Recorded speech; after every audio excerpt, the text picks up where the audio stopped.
What's up, guys? We're playing some, well, it's called rapid chess. We're still in the rapid time control, but I actually matched up for a 60-minute game, okay? And we did get paired with somebody who never loses. So that's a little bit scary, but they are playing the French defense. Okay, now what this is going to do is give me a lot of time to explain my thought process in more detail. Okay, so I've been playing some queen g4 lines here. Yeah, let's go for it. Let's go for it. So we'll play d4. And I will look to play these queen g4 lines. So this is going to be like good training for my GM journey, okay? Super long game where we can really think through all of the options. And we'll see how this works out. Okay, so they actually take, which is... I don't think it's exactly the normal. Let me think about this. Probably have to take it. I don't think there's too much of a decision to be made here. We have to take the pawn. Yeah, and they're going for this variation, which I'm not super familiar with, to be honest with you guys. Yeah, I'm not super familiar with this. I mean, what happens if I play d5? Is that a crazy move? Takes, knight f6. If I take the pawn, bishop c6, bishop b5. Is this just feels like it's probably the wrong move. Knight f6, grab the pawn. They could just play like knight c6 maybe. They're going to go there next. And why is my queen on b7? I know we shouldn't do that. The question is, though, how do we meet this? They clearly want to put the bishop on c6. Yeah, I mean, I have no idea. I'm not actually familiar with this at all. Well, when in doubt, play normal moves that are developing pieces, right? Let's play knight f3. Okay.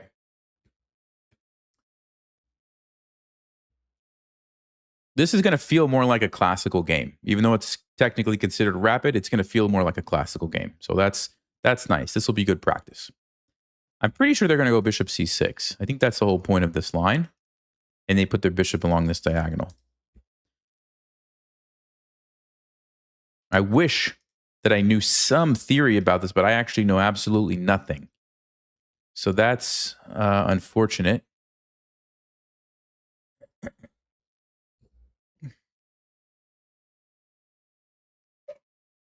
What video will be uploaded today? No, it's going to be tomorrow. Tomorrow is going to be the final round from the tournament.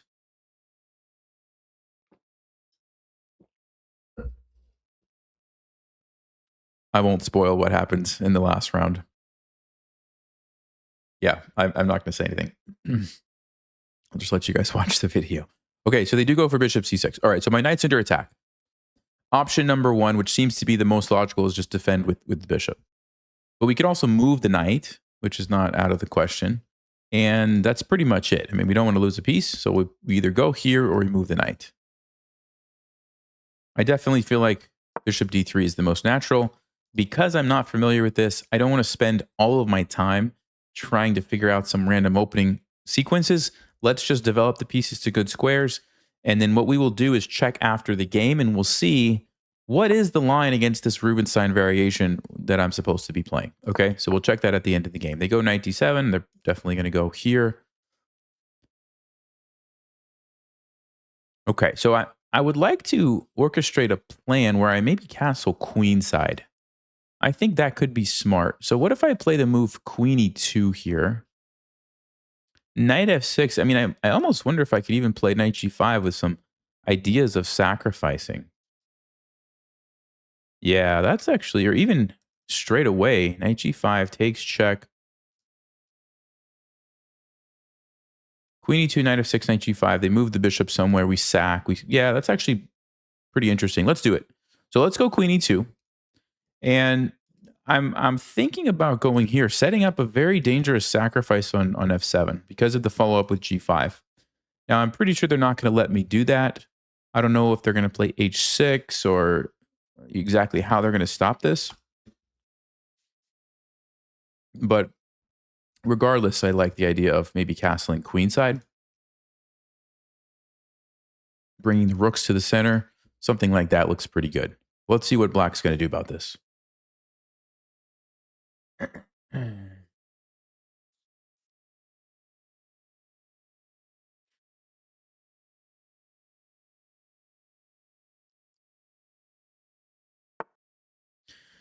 Okay, so they play knight of 6. Yeah, so I do wonder if I go here, what is black going to play? Maybe queen e7 to stop my idea, which is a pretty awkward place for the queen, blocking the bishop. I think I would be okay with that. If they played h6,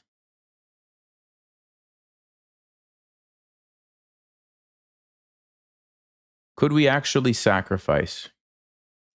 Takes, check. They block with the bishop, we win. They block with the queen, we go check.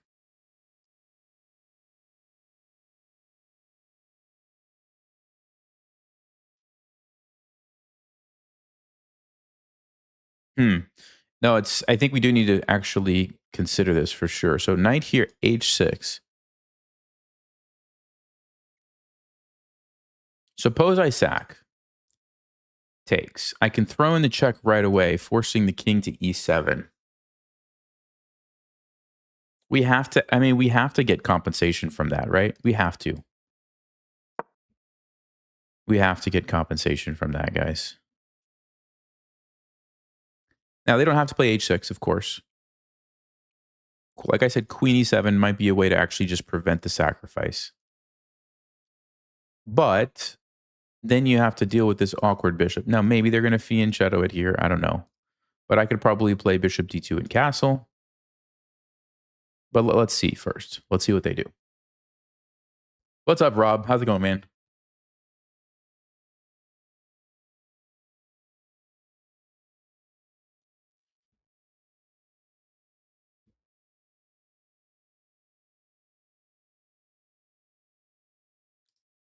Let's just check our opponent's account while we're waiting.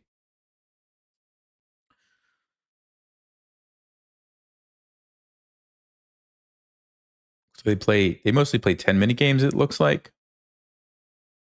I actually started this game before I was live. So I wanted to just catch someone who was not necessarily watching the stream. Yeah, they mostly play 10 minutes. I wonder why they decided to play 60 minutes. Interesting. Okay. Well, contrary to their handle, they do lose. That's a good sign. Pretty normal blitz rating. Yeah, it's good. That's good.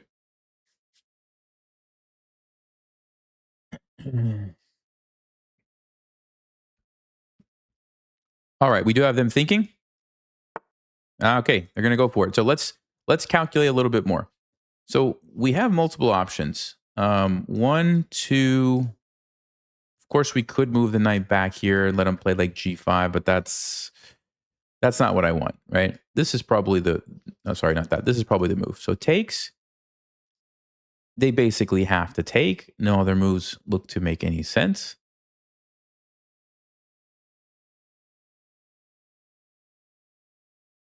And then, yeah, if you tried anything else, you would get checkmated. That's actually checkmate. So, okay, they're definitely going to take. We don't want to take here because then they can trade queens. That's not what we want.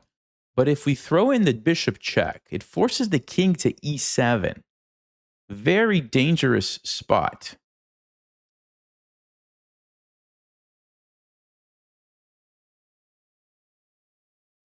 Oh, there's an interesting move, bishop g6. If they take the knight, I can actually take this pawn with check.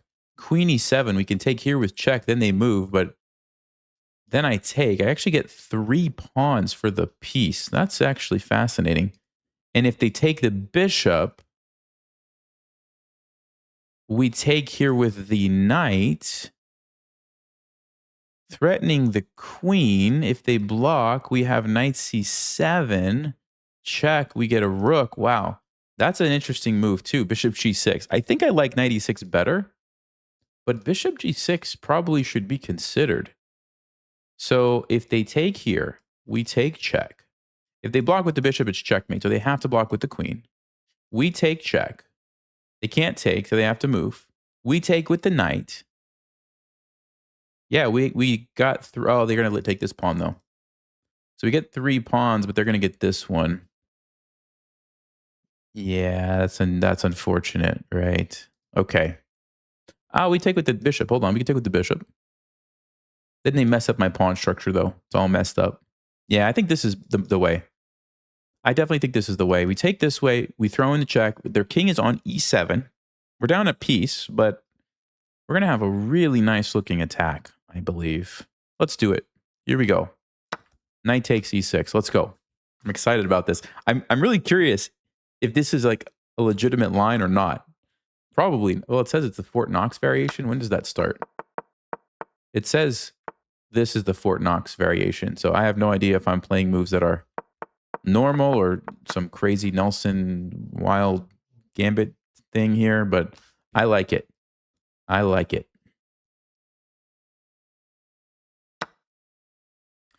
Okay, so let's continue with the check.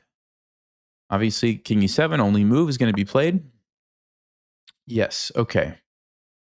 So option one, we castle right away. Then we have the ability to use the rook.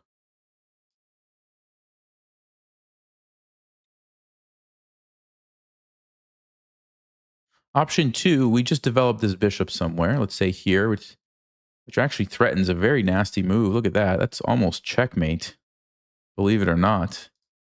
So bishop d2 is my top move at the moment. Yeah, that would be nasty. They'd have to play knight c5. So bishop here, they could throw in this. If we check, then there's c5, unfortunately. So I will have to take. But then we have both bishops. Very open position. The king is still in the middle. We can castle either direction. We still have this nasty... Yeah, this has got to be the move, right? Bishop d2. Let me just think. c4, trying to play d5. I don't feel like that's as good as getting the bishop out. Bishop... Well, what if we just attack this right away, actually? Bishop f5. I should at least think about it.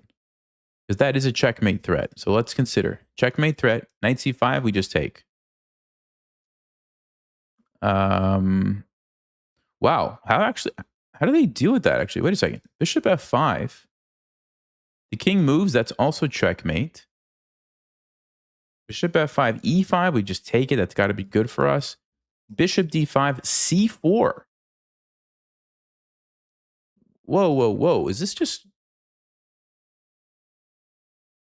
Am I missing something here, guys? Is this just winning? Bishop f5?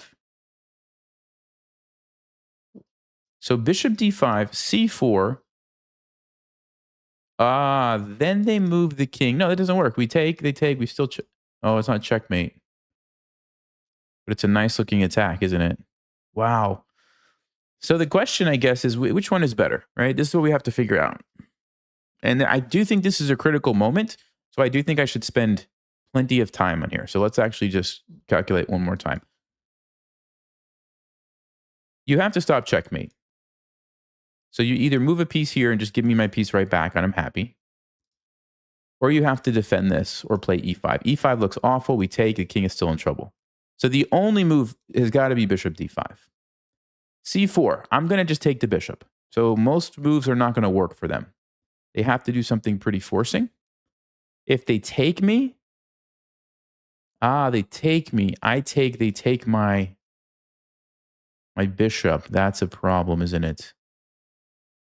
We can play knight h4, which threatens, wow, it threatens this, it threatens this. If they play queen e8, check, they get away.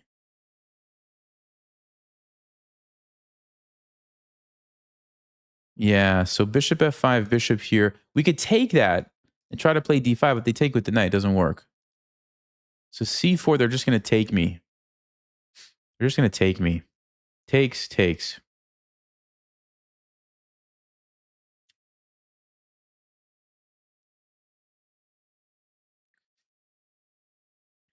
That's too bad. Okay. So maybe we do go back to bishop d2. The idea is to go here.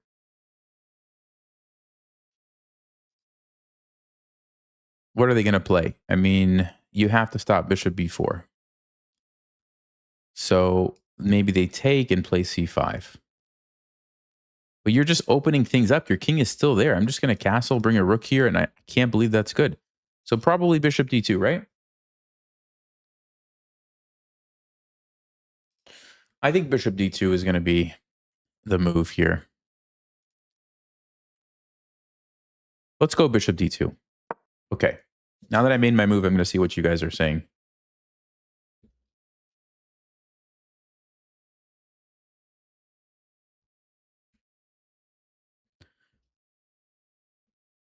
B3. Yeah, I didn't think about that. B3 is another way to do it. But I like bishop d2 better because I'm able to castle queenside now.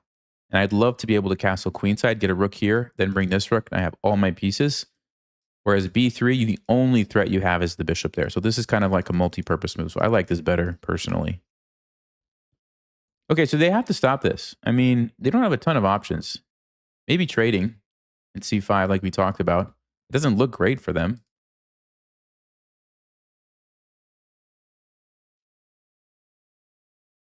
Yeah, this is a nice looking position. I mean, yeah, we're down a piece, but who cares? This looks like we have tons of compensation. I'd be curious to see what Stockfish thinks at this moment.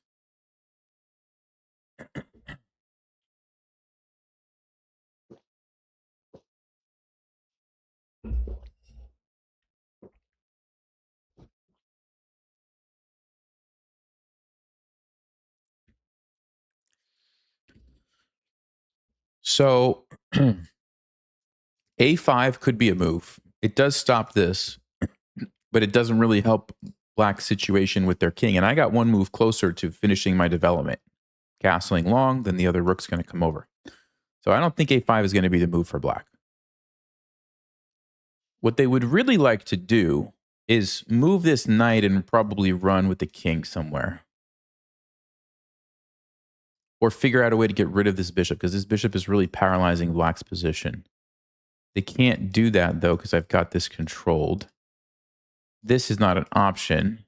E5 is not an option. So Black is really cramped. Maybe knight b6. The idea is to just try to run, right? So knight b6, bishop check, king goes there.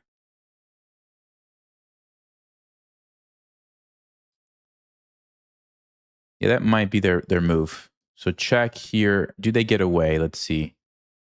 I can play bishop. Okay, hold on. I can play bishop f7, which threatens checkmate. Oh, that's going to be a check. That's too bad. Okay. So yeah, maybe on knight b6, I need to just go ahead and castle. So there's no check there. And then the rook is involved. They could still try to run, but bishop f7, now there's queen e7.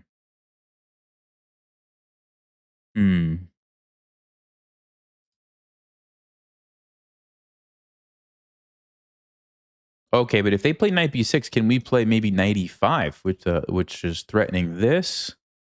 Also, if we move the bishop, it's threatening. I mean, there's so many ways this game could go. Wow, this is a fascinating opening. This is fascinating stuff.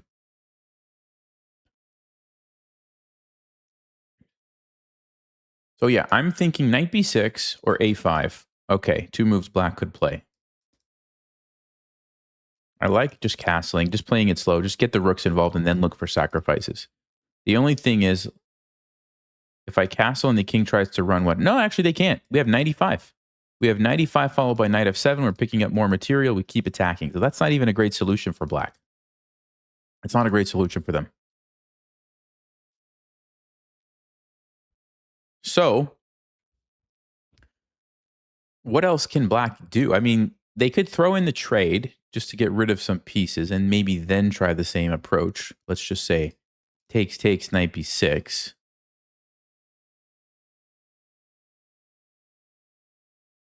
And then try to run. Okay.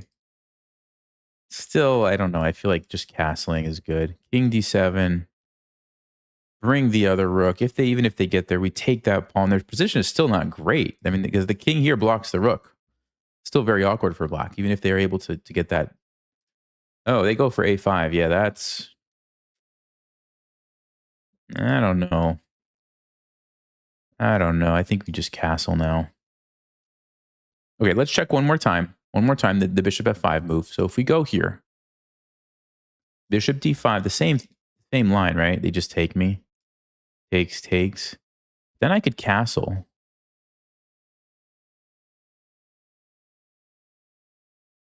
Bishop f5 there, c4, takes. Yeah, if I could castle first, we would be winning. So what is their plan? Probably they're going to play knight b6 next. If I castle, they play knight b6. Let's say I play rook e1. we're threatening this. Then they can move their queen and try to run. They would have time to do that. Bishop f5, bishop d5, c4, takes, takes, castles. We do have an immediate threat, rook e1 check. If they try to move their knight, doesn't really help them. We still play rook e1. If they try to move this knight to b6, we still play rook e1. Checkmate. Checkmate. So, okay, so hold on. This is, no, maybe I should have considered this even more before. So there, c4 takes, castles. Rook e1 is a huge threat, right? So the pawn is here, my queen is here, my king is here. I'm getting ready to play rook e1. They have to stop rook e1. How do they stop it? The queen is cutting off their king.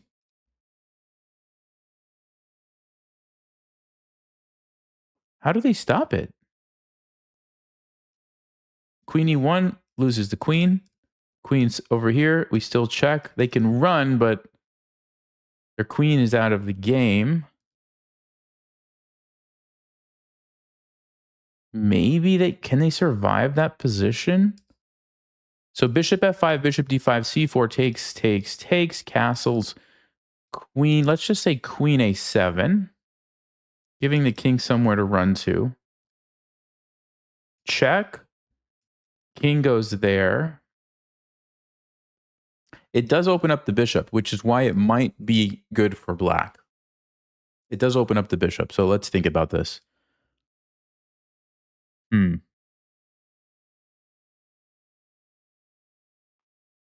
alternative is I castle. I don't do that. I castle. And I'm threatening that line because then if we calculate the same thing, takes, you just lose. I bring a rook and game over. So if I did castle, they would probably most definitely play something like knight b6. Okay, so knight b6, let's just say. What do we do? Rook e1, threatening checkmate. Okay, so they have to defend it. They only have a couple of options. Bishop d5 walks into c4, and I think, oh no, but their knight's on b6 now.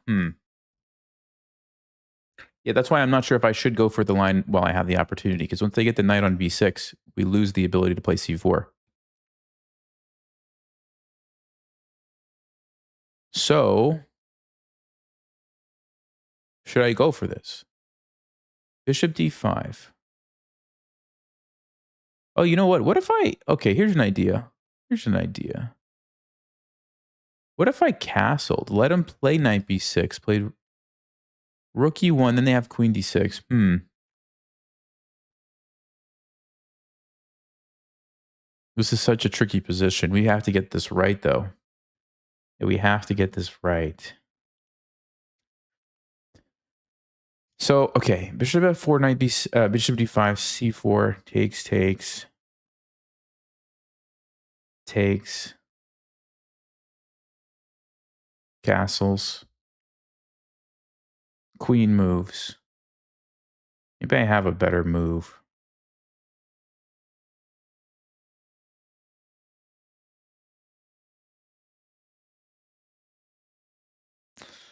Yeah, I mean, if the king gets away, that's not ideal for us. How do we stop the king from getting away? Knight e5? Still threaten the check there. If they take, we take. Their knight's in trouble. We're still going to attack the king. I mean, it still looks really good. It still just looks really good. Windsurfing Martin. You started chess last September? Hey, from Ireland. Thanks. Glad you're here, and I'm glad it's helping. Thanks a lot. All right, guys. I think this actually is the best way to really put the pressure on. So let's go ahead with this line. We're going to go ahead. Could be a mistake, but from what I'm looking like, it looks like black's going to still have a very tough time surviving. So let's go.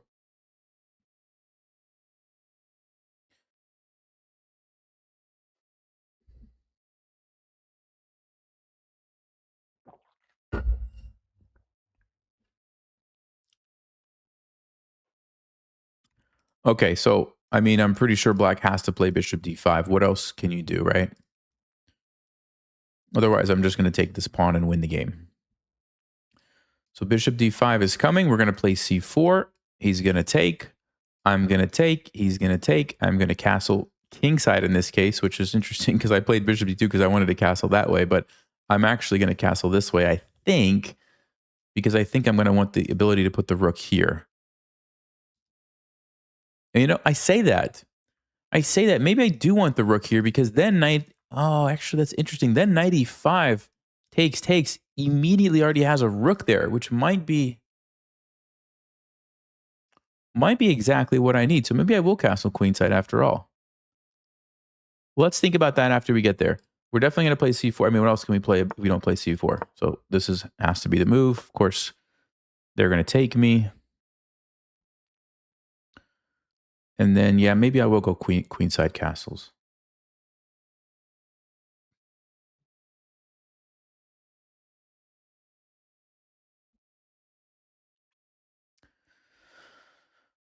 What an interesting opening. I'm really intrigued to see what the analysis post game says about this. My intuition tells me that white should probably be better or at least have compensation for the knight. Black's king is so awkward, blocking all the pieces in. White has quick development. So you would think definitely white has compensation. This is not like one of those unsound sacrifices, I don't think. But it'll be interesting to see what Stockfish says.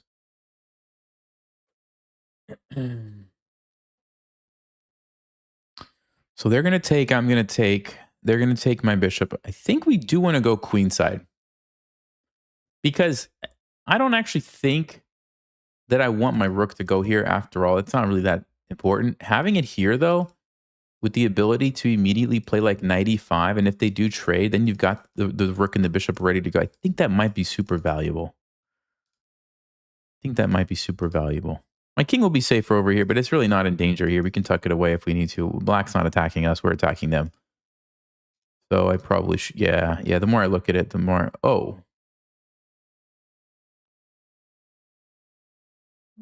Whoa, what? So they're going to let me go queen e6 and check and check? No, man. No. That's not the way. That's not the way.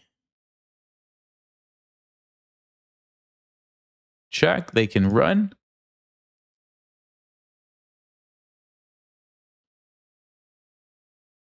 Check. They can run. Check. They can run. We can go here and trap the rook. I mean, yeah, it's gotta be good for us. So let's go ahead and take this. I think they messed up. I think they had to go for this other option, although it didn't look great. This doesn't look good for them, though. I can't believe this is good for a black. I cannot believe it.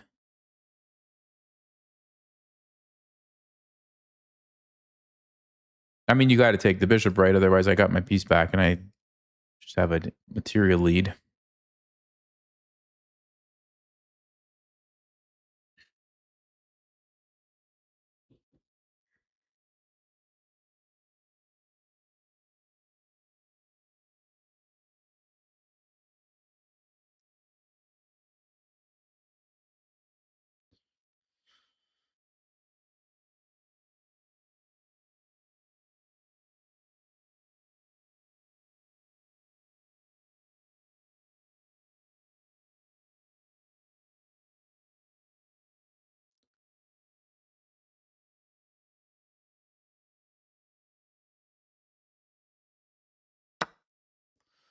Okay, let's go.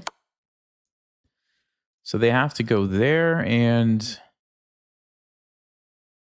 wow, it's check here. That's almost checkmate. It's not quite, but it's pretty close, actually. They can have two escape routes. If they come this way,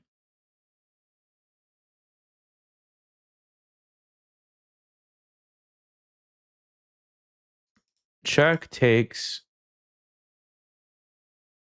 No, it's not. It's not mate. Okay. So then it's one of these moves. Check is what I was initially thinking. 95, they take, I take. It hits the knight. Oh, actually, does that win a piece? So we should consider that. But first, let's start with this. Let's start with this first. So check. They go back. We go check. If they block, that's checkmate. So they have to go here. We have at least a perpetual. Of course, we want more. So we go knight g6. The rook is trapped. If they try to go here, we have checkmate. So they're going to play queen e8.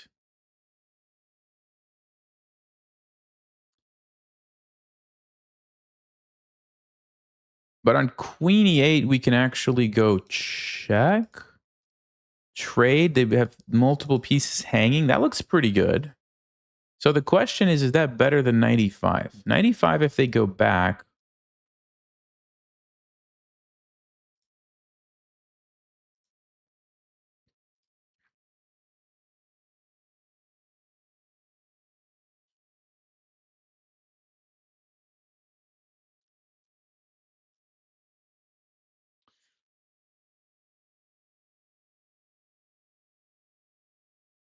Hmm.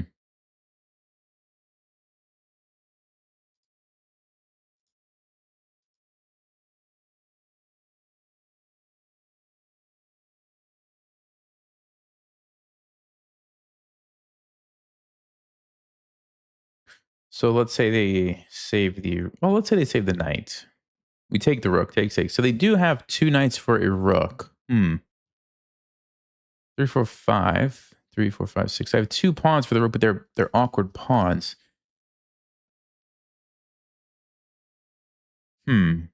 This line, on the other hand, takes. What are they going to play? Queen takes d5. Sneaky move. Queen takes d5, actually. They get their piece right back. We can't do that. So let's go here. Let's go here.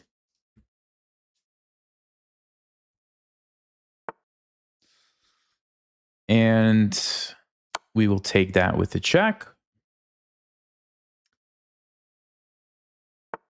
Now I have to think again. So option 1, we throw in the check to force the king back, and then we just like castle. They're going to play their queen somewhere, and then I have to decide what to do. Maybe rook e1, and we 3, 4, 5, 6, 7. We're still down a piece, though. So we don't want to trade queens. So I think we probably should take the material here by going knight g6. They're going to go check. I'm going to go check. They are going to take me. I'm going to take them. If they save the rook, well, then we take, and we're up a piece. No, we're not. We're even, but we're up a pawn, and we have a great position. Okay, fine. So knight g6, check here, takes. If they save the knight, though, then I can take the rook. They take me, so they do have 2 knights, but actually, no, then I have the 2 pawns. They're not doubled anymore. They're not doubled anymore.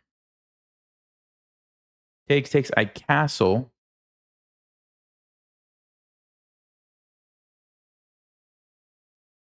Yeah, we're probably going to win. Okay, so let's do that line. Let me just make sure I'm not missing anything crazy. Like, I could castle if I wanted, but I think it gives black time to do some stuff. So yeah, I think we should go for this line. Check, takes. Let me make sure I'm not missing anything. Takes. Yeah, I think it's good. Here we go. Knight g6.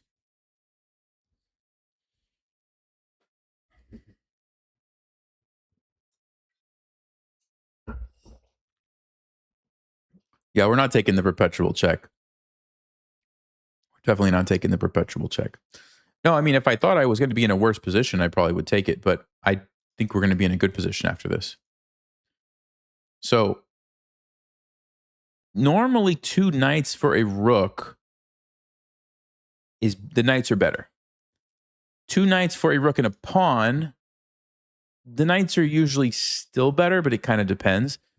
2 knights for a rook and 2 pawns, that's when the rook and 2 pawns start to become a little bit better. And that's where we're going to be at. 1, 2, 3, 4, 5. 1, 2, 3, 4, 5, 6, 7. And because my pawns get undoubled at the end of that line, they're not going to be so weak. That's why I think the rook and 2 pawns is actually going to be better. Not to mention, I might pick up a third pawn. Okay, so they're going to go for it. So we go with check. And they have to take me. I mean, if they move, I can just take the rook. If they go here, I can just take the rook. So that's fine. So I think they're going to take me. But then we get the attack on the knight. They save the knight, and then we take the rook anyway. Oh, I guess they could. Okay, if they play queen... Oh, yeah, they do take. Okay, I was thinking maybe they could have tried queen f7, but no, that didn't make sense. Aha. Okay, I did not see that move. I did not see that move.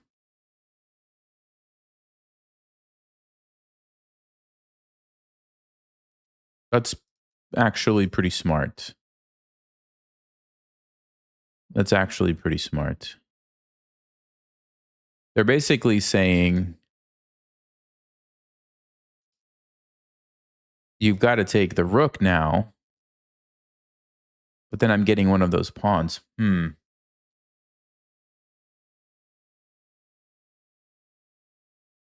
I did miss that.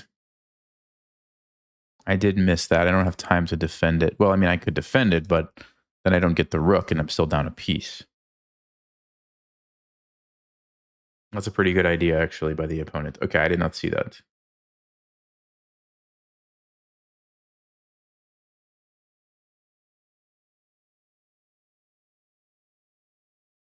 See, this is exactly the kind of thing that is making me lose in classical games. Missing these sneaky little ideas at the end of a line is exactly what is happening to me in classical games too.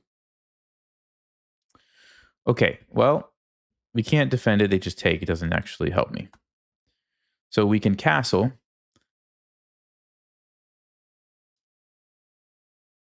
And then they're going to take, and then I can take. And then the game goes on. Or I can castle this way. So where do I want my king to be is the question. I feel like this way is safer. And defending all these pawns here, we're kind of potentially open to some stuff. So castles, takes. They don't even have to actually do it, otherwise my knight's going to escape. So let's say they take. I play rook e1. Yeah, we're going to have to play the rook and pawn against 2 knights.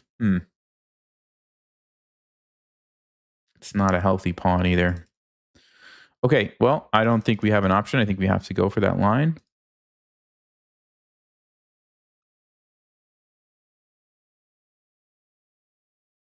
But is rook e2 going to be a problem? Because if it is, castling this way would make more sense, because then, for example, we might have rook d2. Nah, it's not going to be a problem. I think we should castle it this way. Okay, let's do it.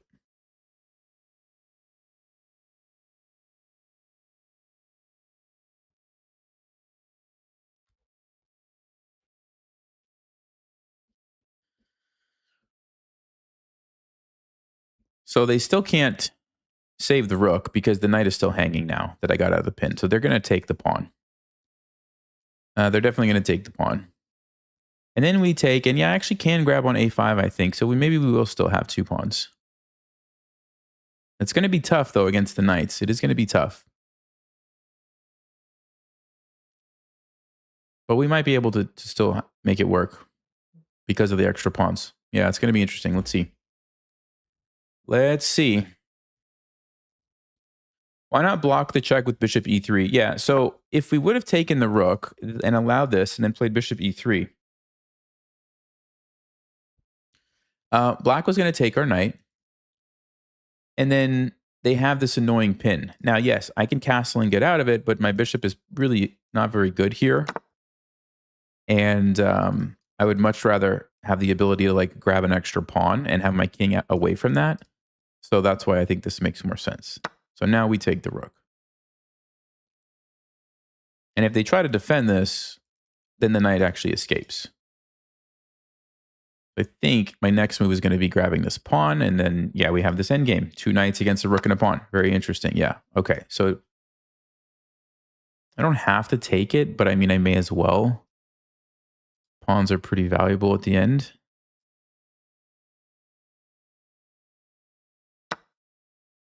Okay. So 6 against 4 pawns, a rook and 2 pawns against a knight, 2 knights. You add up the points, obviously 7 is more than 6. But practically speaking, the 2 knights can put up a good fight. It's really going to depend if I'm able to activate my rooks along the open files or not. If we can do that, the rooks might be better, especially with the help of the pawns. This pawn concerns me a little bit because it's isolated. I would love, at some point to be able to trade it off. I don't think black's going to give us that opportunity. This is my biggest concern. Okay, but I mean, even if we lose that pawn, we still have 3 against 2, and it's not over. So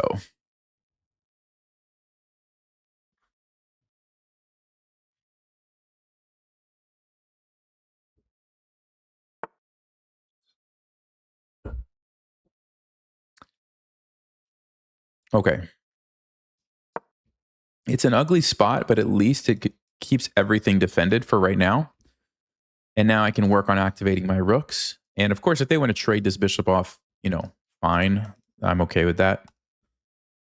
I really just need to make sure my rooks get active. So we're going to prioritize getting control of this E file. Black's not going to be able to stop us. Yep, because we can.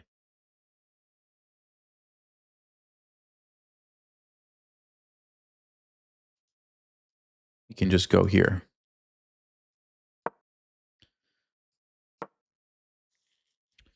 I think generally speaking, if you have a situation where you have 2 rooks and your opponent has only 1 rook and some other pieces, it's generally better to trade the rooks because the rooks can kind of actually get in each other's way, right? Like my rooks are not always going to be maximum. They're not going to have the most effective. They can't like control as many squares as possible when the other rook is blocking them, is what I'm trying to say. So by trading a pair of rooks, now there's nothing stopping my rook from being as powerful as it possibly can. And black's rook already kind of had that advantage. It was very powerful. So in general, trading the rook is good, is what I'm trying to say. Okay. So now it's a knight and a bishop against a rook and 2 pawns. Which, yeah, this is actually very equal, I would say. But I think probably black is going to be fighting for a draw just because I have all the extra pawns.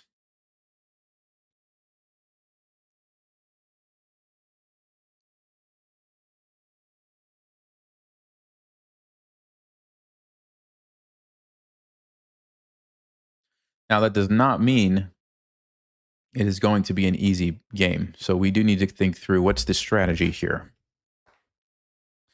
So the first thing I would love to do is trade off my isolated pawn. And I can almost do it right away because if I could push there, they take, I can actually immediately go here and take it. So I'm thinking of playing a4. They're going to try to get their king. They also might try to put their knight and start being annoying. If I play a4, king f7, then we did it. We accomplished it. And of course, they're not going to let me have a passed pawn. So they're going to have to take. I go there. They move somewhere. I take this. They move somewhere. I think that's an okay position. At some point, I am going to want to run with my king. So it's really a question of, should I run with the king immediately or should I go for this plan first? Right? That's what we have to decide.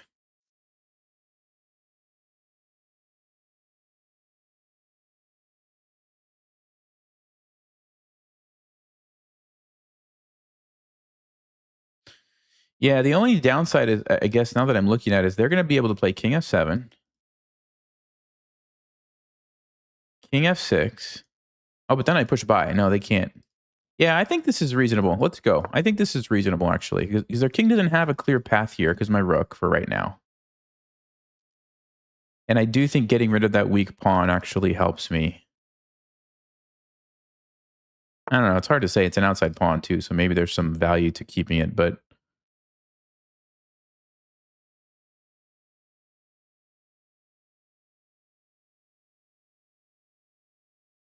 Yeah, I'm going to go ahead and trade it.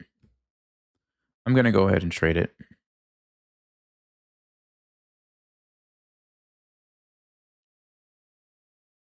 I definitely think they have to take, because if I push by, that's too dangerous for them. It's going to be hard to stop. Okay, so here we go. So we're trading these pawns.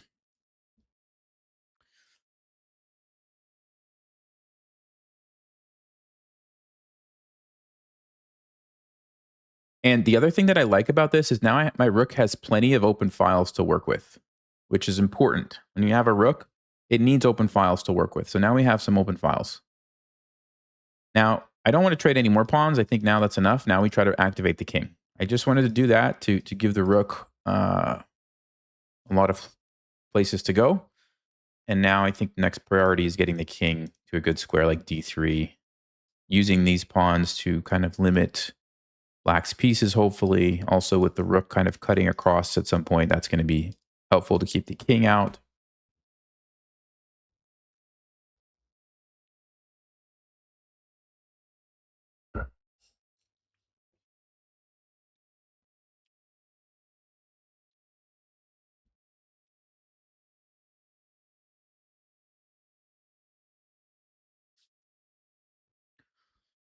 Why not rook e8? Yeah, so the thing about rook e8 is they wanted to play this move anyway. And then I have to move my rook again. I can attack the knight, but they just slide over. It doesn't actually help me. I can attack this pawn, but they can just play bishop d6. And then their king is getting free moves, and my rook is kind of like, I don't even know what it's really doing back there. This is a clear structural change in the position that I think benefits me getting rid of this weak pawn. Now, I guess you could make an argument this is an outside pawn. If I could somehow play c5 and trade, like, get black to take me, then I would have an outside passed a pawn, which maybe is even more valuable.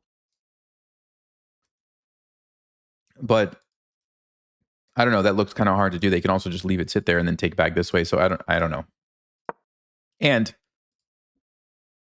endgames are tricky, and I'm not like, grandmaster at all these different types of endgame. So maybe I'm doing something wrong, but we'll see after the game.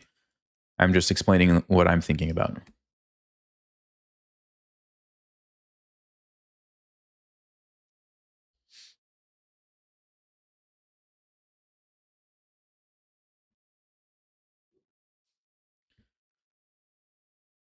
Less than 2 years, you got to 1800. Nice. Way to go.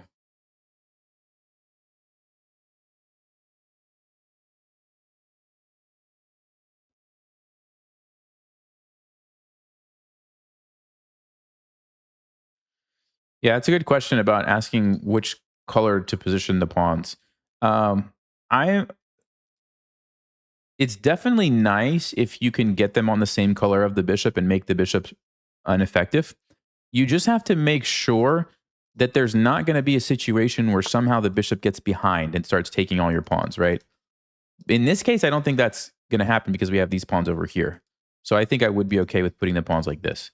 But I'm also going to pay attention to what is the knight doing, and maybe at some point I'm like, oh no, I'm going to play f3 to stop the knight. Also, I'm going to try to pair those pawns with my king so that the king and the pawns are working together, right?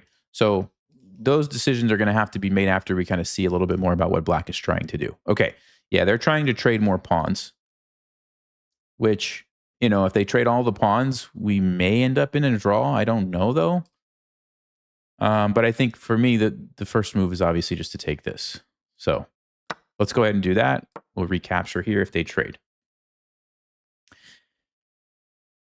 Yeah, the only unfortunate thing is that the pawns are kind of close together if they make this trade, right? Like they're all in one relatively small area of the board. So it's going to be easy for the knight to kind of control everything. It would be nice if there was a pawn over here because that'd be very difficult. But like I said, I didn't see an easy way to get past that B pawn. So it's still a pass pawn. It's still something that black has to worry about. And now they have to worry about all kinds of things along the, from coming from the side, right? All these attacks. So that's pretty annoying for black. And I think our strategy to win is going to be slowly push these pawns, create another pass pawn here to where we have two pass pawns. And then by being annoying with the rook and the king, hopefully we can get a win. Okay, so I don't want to let their king in. So I think the rook is actually positioned pretty nicely right here. I think I need to get my king involved.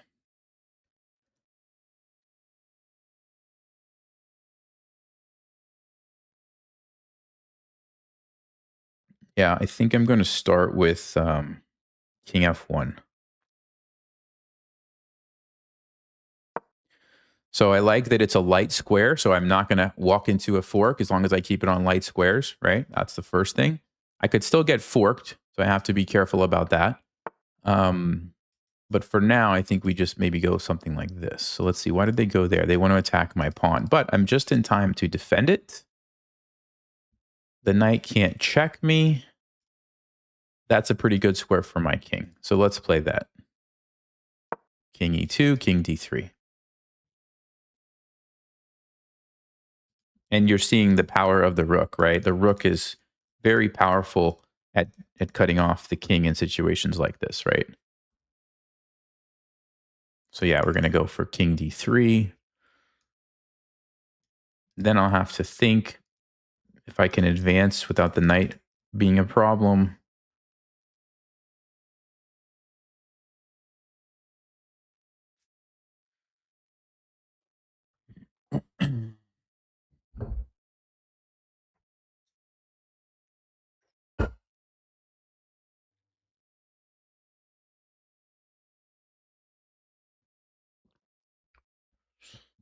No, I only stream on YouTube, just YouTube. I tried Twitch like once or twice a while ago, but nobody really watched me over there, and the ad revenue is awful. At least back when I was contemplating, it was very bad compared to YouTube. Because YouTube actually will push live streams sometimes even after they're over, so you get some extra, like a lot of extra views after the stream ends.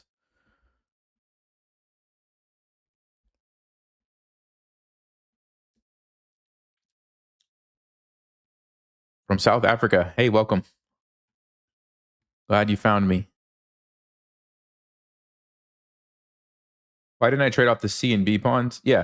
Yeah, I said that earlier. That would have been nice, but black didn't have to let me do that, right? Like, if I would have pushed this pawn here, black could have just waited. They didn't have to. First of all, it was probably going to cost me a pawn, and then I have to worry about black's pawn. But the other thing is they could have just left it and just captured back, and I still wouldn't have a pass pawn. So I wasn't sure if there was an easy way to do that, and I wanted to open up the files for my rook. So, okay, they played knight f6. They just played knight f6. So I wanted to play king here. Sorry, king here. I don't think that changes. I think I still want to go there. Now we have to think about what happens on knight g4. So I also have rook e5 check, which might be an annoying move. They would have to go back because it's controlling some squares that the knight could potentially go to. We don't want to do this. I don't think we want to allow the king up. Although maybe I would have rook a7. But I think the rook is in a good position. Yeah, so let's think. Here, they want to move their knight somewhere. Knight here. King goes up, check. We move our king somewhere. I don't know what's happening. We move over here. Check. We can invade with the king, maybe. So that's an option. There's knight g4, though. If I attack, they're going to take the pawn. If I attack the knight, it's going to get away. So I do think I should probably stop knight g4. So maybe h3 or f3 is a move I want to play. h3 looks pretty reasonable. Low risk.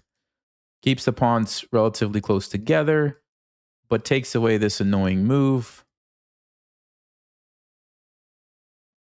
I think that's pretty good. Let's play h3.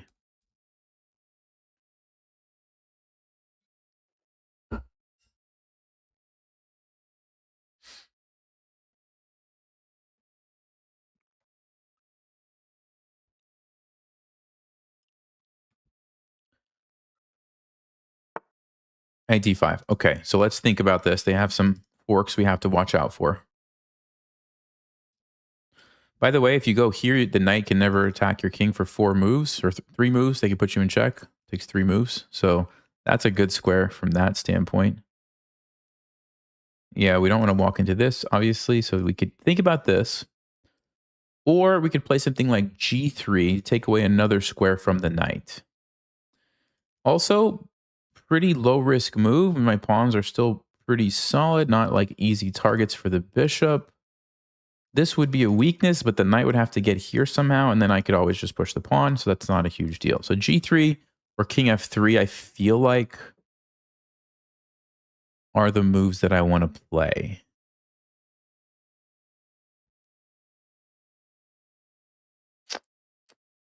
This one, what's the idea? Well, maybe trying to go here, but actually, I don't even know if that's good because they're going to just check me, and I probably have to go back. So maybe I do want to play g3 and f4 and expand with the pawns. Yeah, let's do that. So let's make sure we're not getting forked. This is not a fork pattern. There's a random attack, but it doesn't do anything. So I think we want to go with g3. Just slowly but surely kind of... Oh, hold on. Let me just check one thing. If they go here, attack me. Check. I can move here. I'm happy. Okay, let's do it. Let's go g3. I'm going to go to the bathroom really quick. I'm just going to pause the clock. It's kind of distracting, so I'm just going to pause the clock so my time doesn't go down. I'll be right back.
My time's running. I forgot chess.com doesn't use Florida rules. Okay. So yeah, he is attacking this. So I think we want to just defend it with the king. The knight doesn't have this check. This check, we move our king here. So the knight can't check us. The bishop can't check us.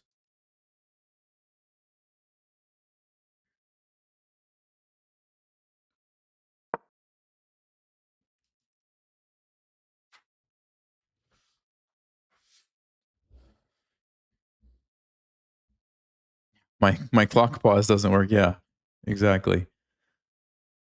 So we want to come up.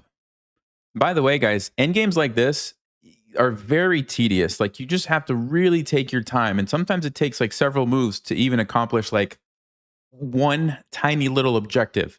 And then you have to move on to the next step. And it can, I mean, it can take, you know, 10, 20, 30 moves or more for these games to finish. So it's a very slow process. Okay. Oh, I just noticed something. This guy is setting me up for a really sneaky tactic. If I go here, he sacks the bishop. If I take it, there is a fork. Look at this guy. And I lose the game. But I'm wondering, what about this move? If you move your knight, then I sack and I win. If you move your bishop, Oh, that is so sneaky. You guys see that? So I may have to go this way. Wow. Okay, if I do go this way, hold on. And he does it anyway. Now I get forked, but if I take the knight, you can't go there. You can take this pawn. That should be a win. That should be a win. Probably. Probably. It might be tough, but it should probably be a win. So, okay, so we could go king c4. Let's think. Knight c6 is also a fork, but then no, then we pin it. So then he has to defend. And then we can push again. This is super tricky, but that's probably my best chance. King c4. Yeah, this one here, unfortunately.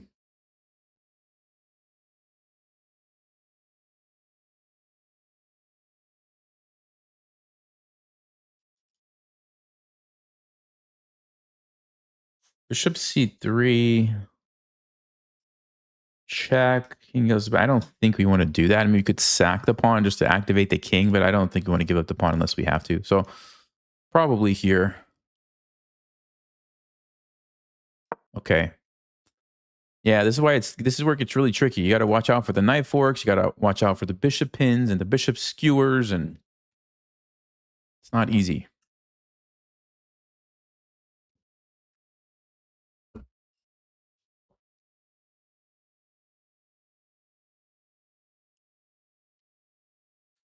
Yeah, actually, knight c6, we just win immediately with that. That's even easier. So you can't play knight c6. He might go for this. Bishop against rook, getting rid of two of my pawns. I think that should be a win, but I think it should be a win. Yeah. Might not be easy, though. Of course, they don't have to do that. They can play a move like, let's see. Well, you can't go here, you can't go here, you can't go here. You can't go here, you can't go here. So the knight either has to go to c2 or you have to defend it with the bishop, I guess. No, that doesn't work. So they're gonna play knight c2. They're gonna play knight c2. I'm thinking of check, king moves, and then push the pawn. Start to create some threats with this pawn. So knight c2 or bishop d4 probably the only moves at this point for black. Yeah.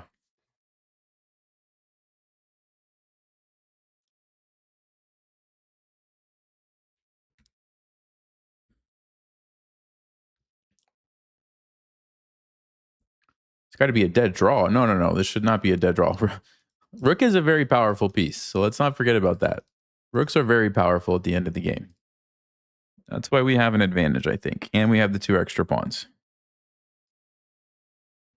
Should be a win. It might not be easy, and there are going to be pitfalls along the way.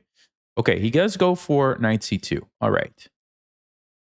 I mean, I can attack it again. That doesn't do anything. He's going to just take this. I can check immediately, but then the king gets to a pretty nice active square. So I think definitely we should check first.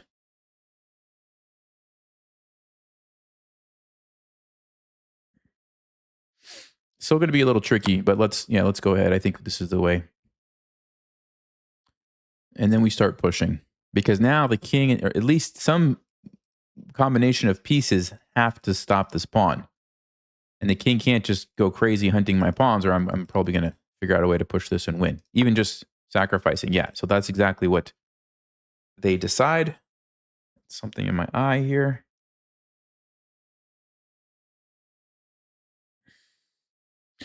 Okay, so options. No, that's not an option. We get forked. Is this an option? No, they take my pawn. So I probably need to push this pawn so it's not a target. Make sure I'm not getting forked. This is not a fork pattern. And they're both on light squares. So very happy about that.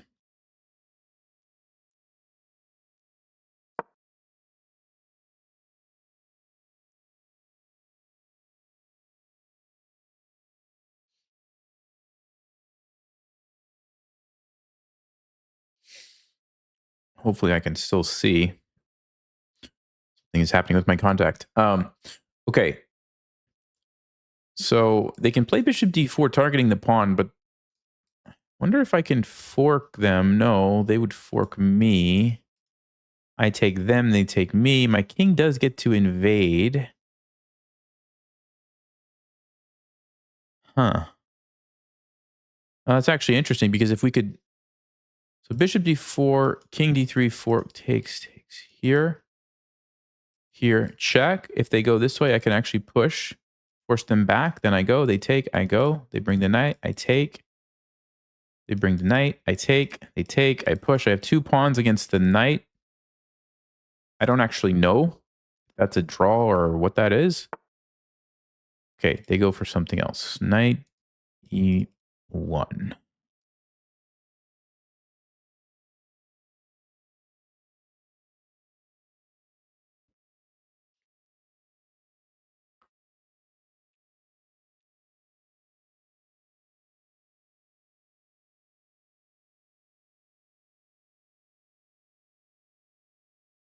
Yeah, I really feel like I need to get the king over here somehow, but I can't right now. I can attack the knight. It's going to move, let's say, probably here. Then I can go.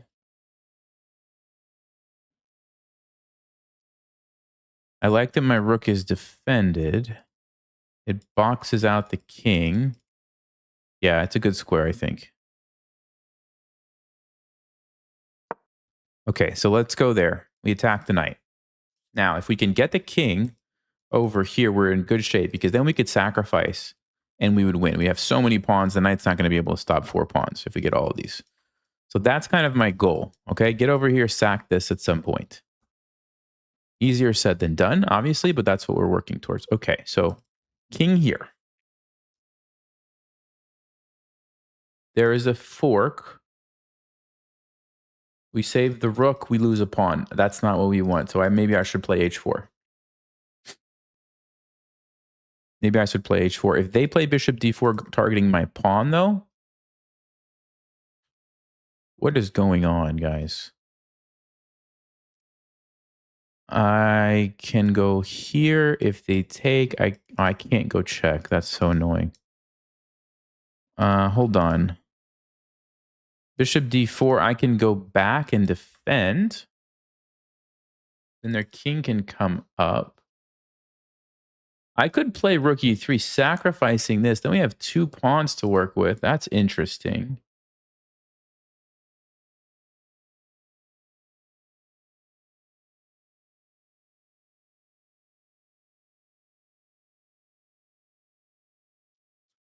Man, okay.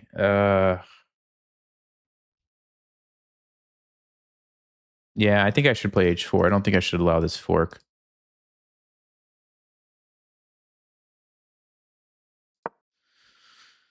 So we'll play h4.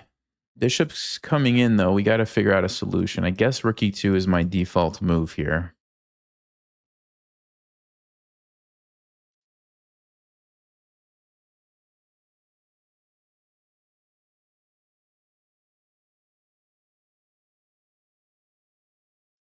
Rook e4 threatening to sacrifice it. If I get forked, I get both pieces and win.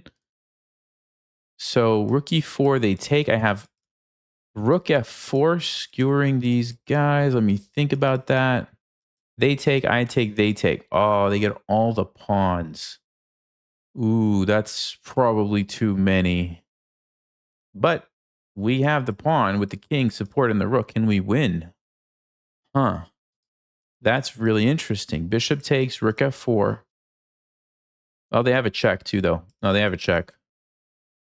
And I just lose. I don't know if I lose, but probably lose all my pawns. Okay, no, we got to play rook e2 then. Or rook e3 and say, hey, go ahead and take this. No, he's got a nice blockade. I'm not going to be able to win. Okay, I think we have to go rook e2. We have to go rook e2 here. And maybe we swing the rook over here where we have some options to come down. I have to watch out for this.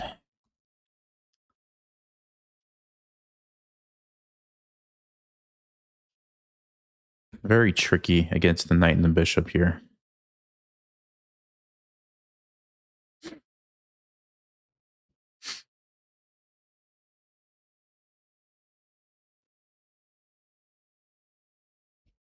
Why not push the king to c5 in this position? Well, I guess he just forks me, right? Just forks me and takes the pawn or something.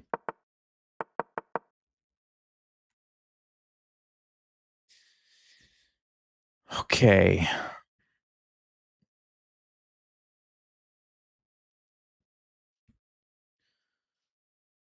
So he brings the king up. Okay, we could go check and go back.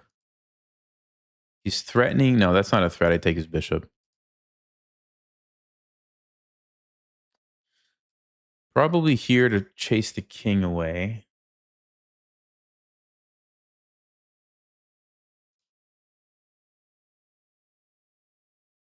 I don't get forked. If I go here, he takes, I go here. Again, there's that check, which is just not great for us.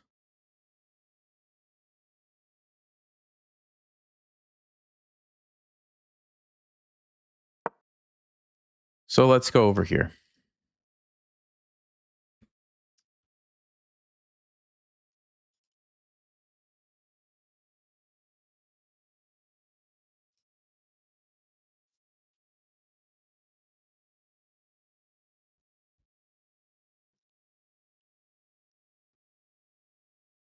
But I think I see a plan of force the king back, move my king here, and if they take, I have king e2, which is a fork.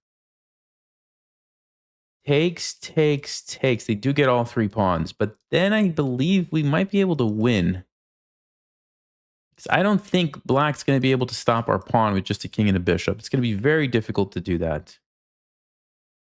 Their pawns are not advanced. Now that's not going to be easy,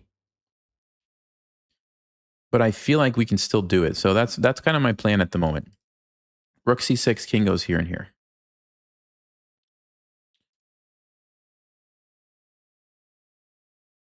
Let's see what black comes up with. Oh, you know what else I could do, guys? What if I push a pawn here? And then when that situation happens, they don't get all 3 pawns. They only get 2 pawns. Or maybe even just get 1 pawn. Yeah, oh.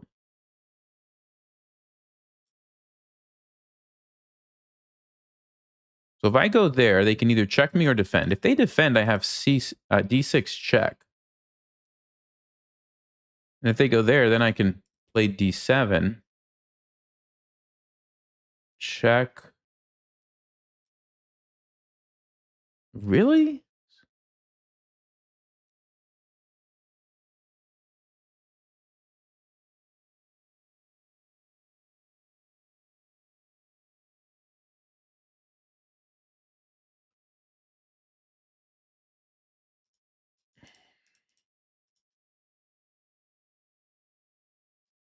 What if I sack and play king here? My idea is to escort the pawn for a queen and have 3 against the knight. Oh, that's interesting. Okay, they also have a check. Let me look at the check first. Then I go here and I win. Check. I go here and I win. Yeah, so they're definitely going to play that. Okay, let me go here.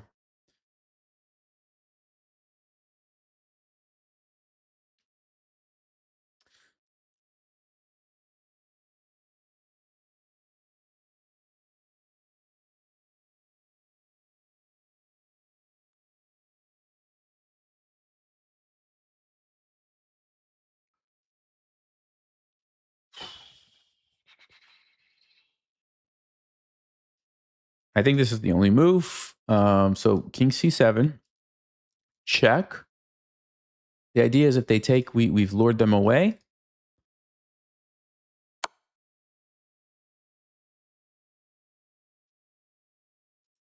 What am I missing? What is happening?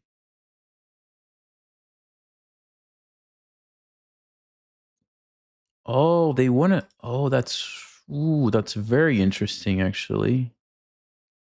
They want me to go here. They want to play knight d7. And when I take, they take, I take, they take. They're basically saying, even though they're down a pawn, their king is close enough to beat me to these pawns,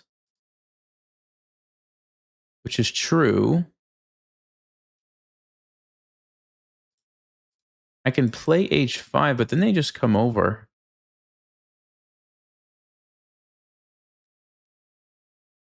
Wow.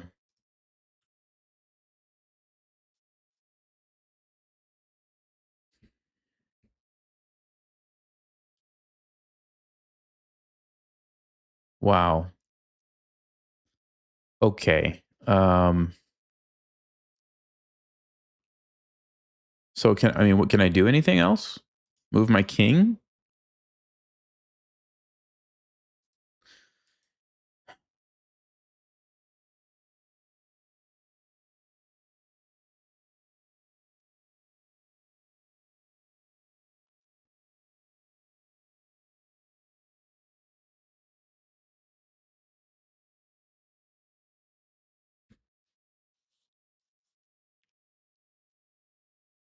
This guy has some really tricky moves, I must say. So king c3.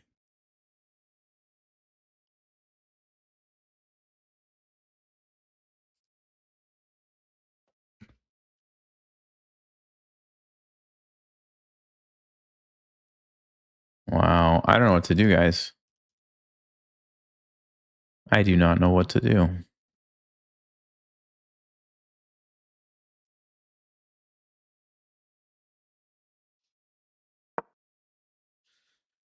I guess I'll make him repeat one time and then I'll think if I want to do something else or just take a draw. I think we would actually lose if we give them that endgame. Even though I have an extra pawn, I don't think we can win. That's amazing. Okay. I can try to go here, but I can try to go here. They can't take me right away. They could just go back, though.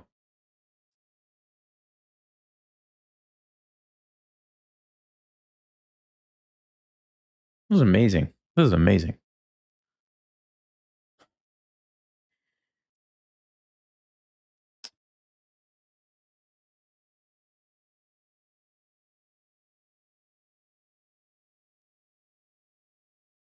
If I played f4, they go here. h5, they go here. I go here. There's no way to get through. There's no way to get through.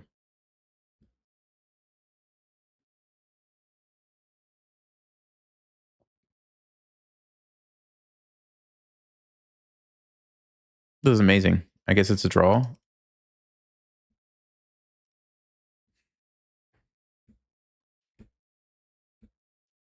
I mean, if I go here, I think they're just going to do the same thing. I don't want to give up this pawn for nothing. Then it becomes even harder for us.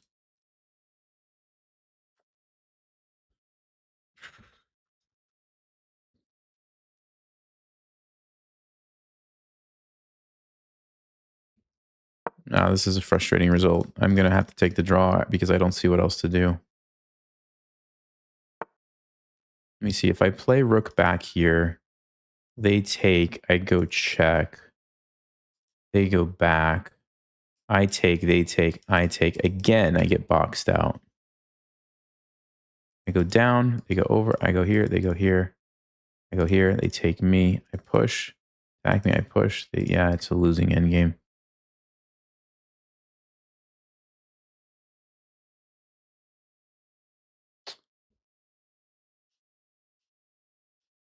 Let me think, guys. If I go back, they take. Check. They could even just block. They could even just block. Okay, I'm going to have to take the draw. I don't know how they managed to do this. That was some really great play, but it looks like we just have a draw, which is amazing. I must have messed something up. I don't see what else to do, so.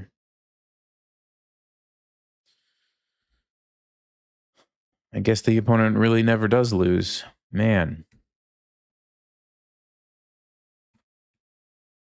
That's amazing. It's amazing that the knight and the bishop can do this. It's like unbelievable.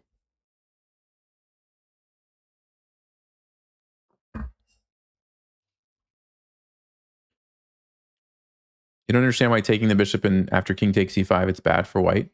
It's bad because their king is going to beat me to these pawns and take everything as far as I can tell. That's why I think it's bad.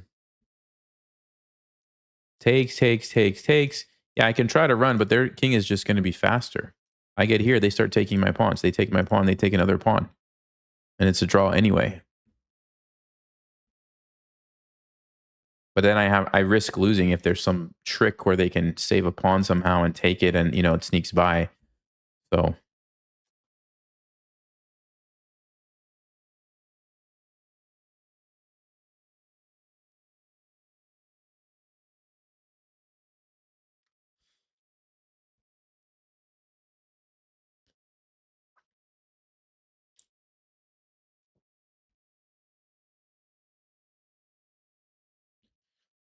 I feel like I might have messed something up. I don't feel like this should have been a draw. I think the 2 pawns and the rook should have been winning, but we can see what Stockfish says. Really curious about this game review here. We got to check the opening too, though, because that opening was interesting as well. All right. What's your prediction, guys? What's the accuracy going to be here? What's it going to be? It's got to be in the 90s, right? No, 86. Okay. So we did have a moment when we had a small advantage. All right, let's take a look. Let's take a look here, guys. So first things first. This is called, apparently, the Rubinstein variation, bishop d7. The main move in this position is knight f3, which I played. Bishop c6, bishop d3. Okay, so I played the main move, and let's see. Knight d7. Okay. Castling is slightly more normal, but queen e2 is also played quite a bit. So I'm still kind of on track. Knight f6. Aha. The top move is actually knight eg5. Okay, so I played one of the main lines. And then here, black usually does not play h6, although Stockfish says that's the best move. But usually black plays bishop takes f3. This is the main line. Bishop takes f3. The knight drops back. And then black is able to continue their development without worrying about the sacrifice. So my opponent actually played a very rare move, h6 here. Only played in like 9% of the games, although Stockfish says it's fine. Okay. Yeah, and the reason I think a lot of black players don't play it is because this is the move. I actually played the Stockfish line. Bishop g6 check. Yeah, this has a very good win rate for white. 70% win rate for white. So most black players avoid this. King e7. And okay, the best move is actually castling. So by castling, you immediately threaten that line that we kind of looked at.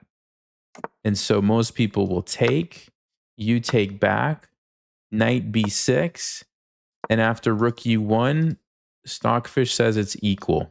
Queen d5 and it's equal. King d8, rook takes e6. This is the line. Bishop comes out. Bishop comes out. It's an equal position somehow. Wow. b5, bishop f7. What an interesting line. Small advantage for white, but it's mostly equal. Okay. So that's the normal move, castling. I actually messed that up and played bishop d2. Now it's not a bad move. I'm still creating a threat. And Stockfish says best move is bishop takes f3. Second best move, which is what my opponent played, is a5. So they did play a good move. And then here, bishop f5 is a mistake. Bishop f5 is a mistake. It's because of the move queen e8. Yeah, I totally missed this. Even though I can take, the king gets away and they force a trade, which is not what we want. So bishop f5 was very bad. Very bad. Yeah. Okay, but if I would have played knight e5, we're threatening this. We're threatening this. They have to take. Now I can take, attack the knight. If they try to save the knight, they actually are losing because c4. And then what?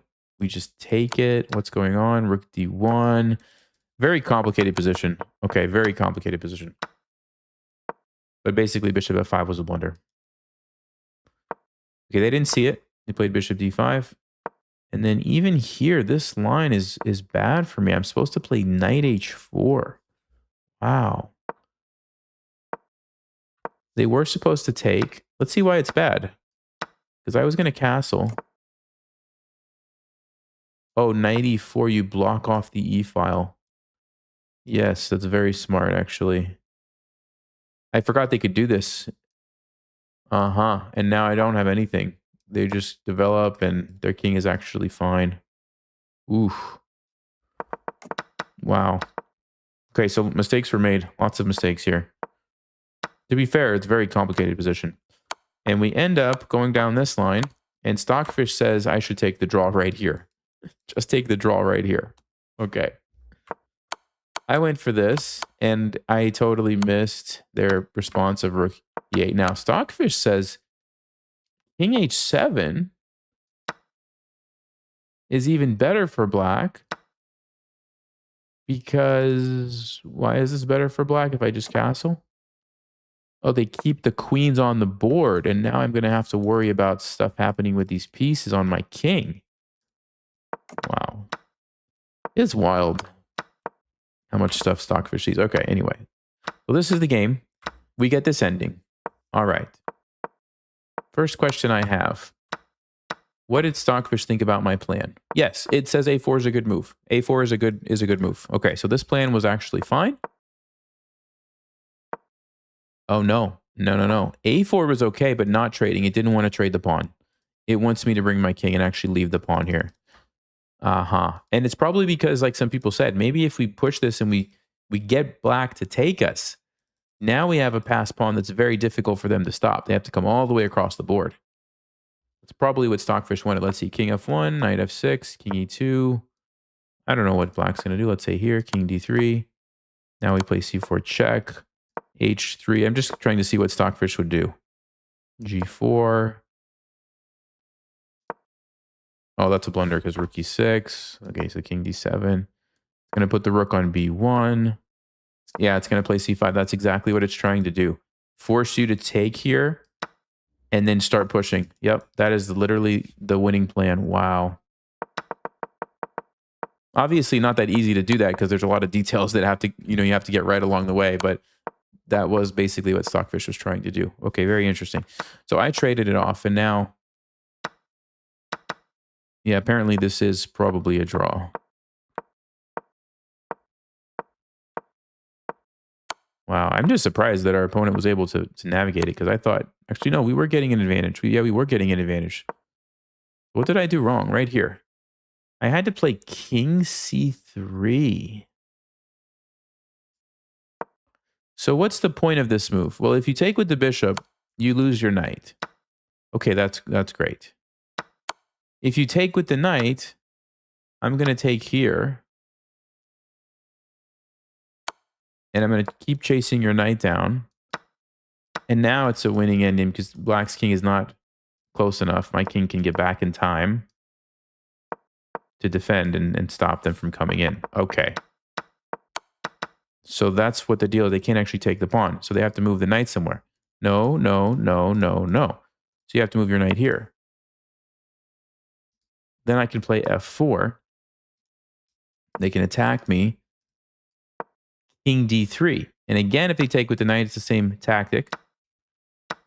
So they take with the bishop, but then they walk into this fork. Yeah, this is very difficult stuff. Very difficult. Instead, I checked. I pushed the pawn. And yeah, they found the right approach, or at least one of the right approaches. Yeah, I totally missed this. I thought I was just winning here, but no, this is actually very clever. So let's just see what would have happened if I would have sacrificed it. They were going to take. Yeah, and it's a draw. It's a draw, but now I have to be really careful. I have two moves that draw. If I don't play one of these two moves, I actually lose. So for example, if you play something like this, now you lose. because their king is just going to come in and eat your pawns, right? And yeah, you're just going to lose. So what you need to do is play king c7 and immediately hunt black's pawns while they're busy taking your pawns. And if you do that, you can actually box out their king, and this is a draw. Yeah, because if you ever go for their pawn, they're going to take your pawn, and actually you lose now. Believe it or not, you lose. Look at that. They box you out. Oh, man. Fascinating game. Fascinating game. I really like that opening, though. If nothing else, that was a really interesting opening that we saw, right?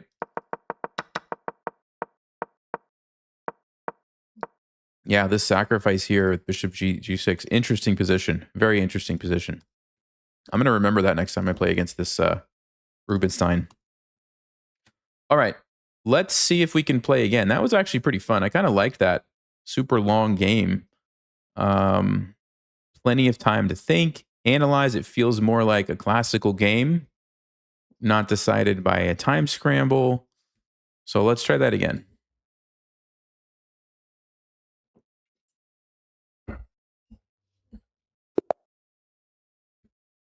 Okay, we're playing against Champion Cruz. Let's play e4. Wow. Does everybody play the French? All right. I mean, maybe we'll get lucky. They'll play the same exact line. No. Okay. Okay. All right. So let's play the Queen G4 lines and see how this works in a longer time control game. Okay. So I'm not an expert on these lines, but I've started to play them from time to time just as a kind of surprise move against the French. It's not very common. It's a rare move.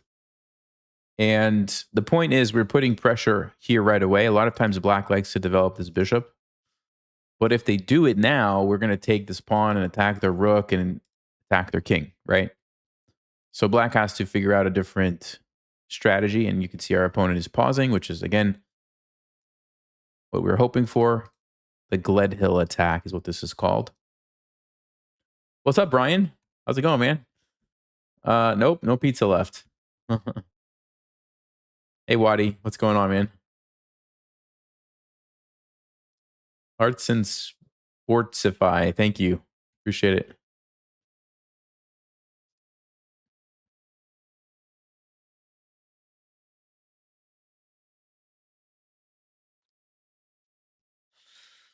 So at this point, I'm not really thinking about anything. I kind of know what my next move is probably going to be, depending on what black does. So I'm just waiting and reserving that mental energy for the moment when we need it, okay? And I'm not surprised our opponent is thinking, because I think we did catch him off guard here. So let's see how they navigate this position. Yeah, and they play, I think, the best move. And so now I'm going to go knight b5. So what we're doing is basically targeting a weak square on the board that opened up after the move c5, okay? So as soon as, remember this, guys, when a pawn pushes forward, it doesn't control certain squares anymore, right? Here and here. So this square I'm trying to take advantage of. That's why I'm playing knight to b5. Now, there's a little bit more to it than that. There's some like theory and stuff here, but at the basic level, these are like principles and ideas you can apply in any game. You know, your opponent pushes a pawn forward. It's no longer controlling certain squares. You try to move a piece in to take advantage of that, right? Pretty basic ideas and strategies. And that's what we're going for. Now, it's a little bit more complicated than that because there's some interesting dynamic here where this bishop is kind of overloaded. And so that's what black has to be careful about.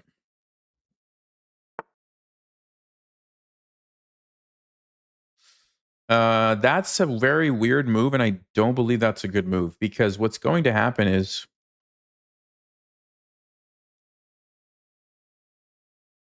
I'm going to go check, force this away, and then I'm going to come in here. I think they already made a mistake against our weird opening, so we're going to go knight to d6 check, I think.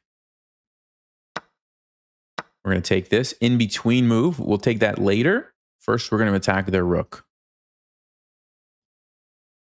Because if I would have taken it straight away, they would have had time to, you know, maybe defend the pawn somehow. Actually, I have to be careful how they would have defended it because you can't castle or bishop h6. Probably can't play rook here because bishop h6, but I think they could have played king f8 or something. But by me taking first, now they got to waste time moving the rook, and then I can take back here. And their king side has been destroyed. Okay.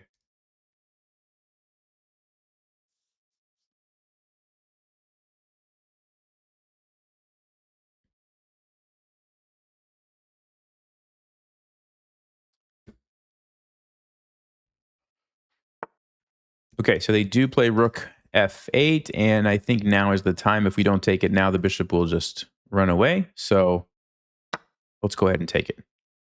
All right, so let's see what's happened. We've traded our knight for their bishop, but more importantly, we also snagged this pawn here, and we've ruined black's king side. This pawn is probably going to get captured. We might lose this pawn too, so we're going to lose a couple pawns in the process, but what our plan is going to be is to attack their weak king, basically. Develop our pieces somehow. Yeah, and they're trying to trade the queens, but I think I can play bishop h6, and that's going to, you know, if they have to trade the queens, it's going to cost them, right? So let's think about this. Alternatively, I could just trade the queens immediately and then take the pawn. So let's think about what makes the most sense. If I trade and then take, they move their rook here. It's my turn. I take a pawn.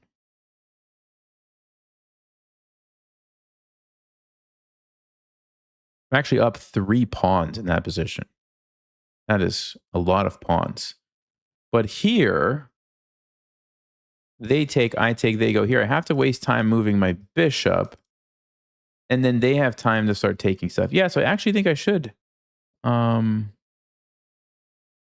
do it that way. Because if they attack me, then there's a fork. Yeah. Okay.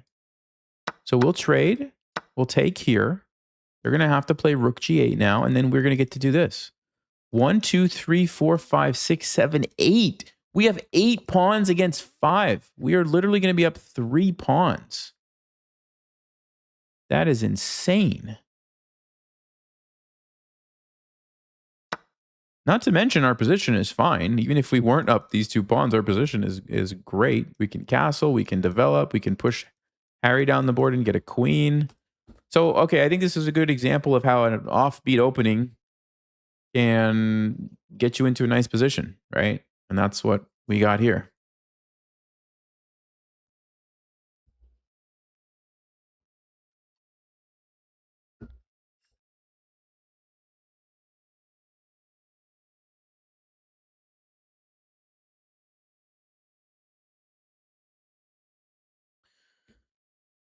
What do I think of the Tarrasch French for white? I'm not familiar with Tarrasch French. I thought that wasn't that something black plays? Maybe I'm getting my lines confused. I'm not familiar from white's perspective. You'd have to fill me in on what that is. I have no idea. Okay, knight c6. So let's think. We have to spend some time now. We got a good position, but we really need to think through the options here. So when you're playing a classical game, you have more time. The first thing that I like to do is just kind of think of the long-term ideas, right? So of course, I'd like to develop my pieces. Black's going to develop their pieces, either put a rook here or castle. They might try to jump their knights in and start attacking stuff, right? What's my long-term plan? Well, trading pieces and going to an endgame, I should win because I have a whole bunch of extra pawns if I can hold on to these guys. So a3, c3, b4, okay, comes to mind just to make sure we can really keep those guys connected.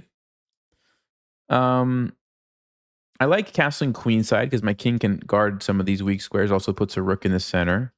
This is something I could, probably just bring the bishop back or knight h3. I don't think that's a huge deal if the knight attacks it. This, okay, maybe we play g3 and fianchetto. That shuts down this.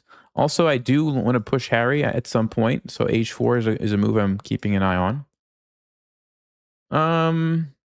Any weaknesses that I need to be concerned about? I mean, my bishop is undefended, but I just move it back, right? It's not a big deal.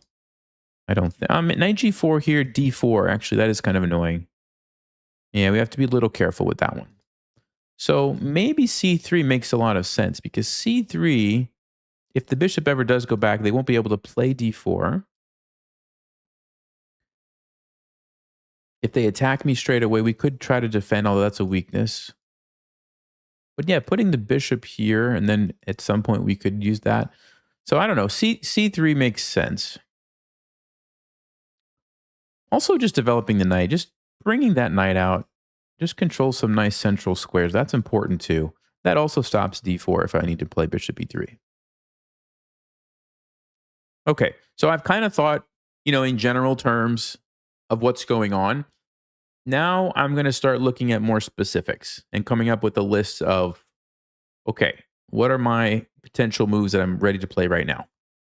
So developing moves are definitely at the top of my list. Castling, knight f3, maybe even bishop d3. Oh, bishop d3 hangs a pawn. Yeah, let's forget about bishop d3. We'll leave the bishop here for now. Okay. So knight f3, castles, or like I said, some sort of pawn move to connect these guys makes sense. This is the biggest weakness that I see because if they attack that with knight e4, I don't have an easy way because d4. I do think I should deal with that. So let's talk about knight f3. Knight f3, knight e4, bishop e3. We defend the pawn. If they try to push, I just take with the knight. If they take, I take. I'm really happy. Okay. If I take with the knight and they take me here, then I trade and I win a piece. I'm really happy. Yeah, so I think knight f3 definitely is winning in my mind. If they try to do some crazy move to attack here, maybe we just, I don't know, move the king over. Just defend it. Then we play a3 with the tempo.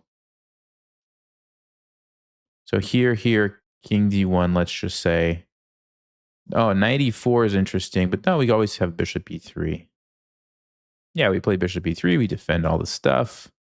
Okay, so I've done all that. Last thing I'm going to do is blunder check. Is my bishop getting trapped? No. What if they throw this pawn forward? And okay, I'm going to have time to react. Bishop b5 or something. So maybe even just castling. I think it's okay. Yeah. Okay. So I've kind of considered. I don't think I'm blundering. I don't see any super obvious options. Now we make the move. Knight f3.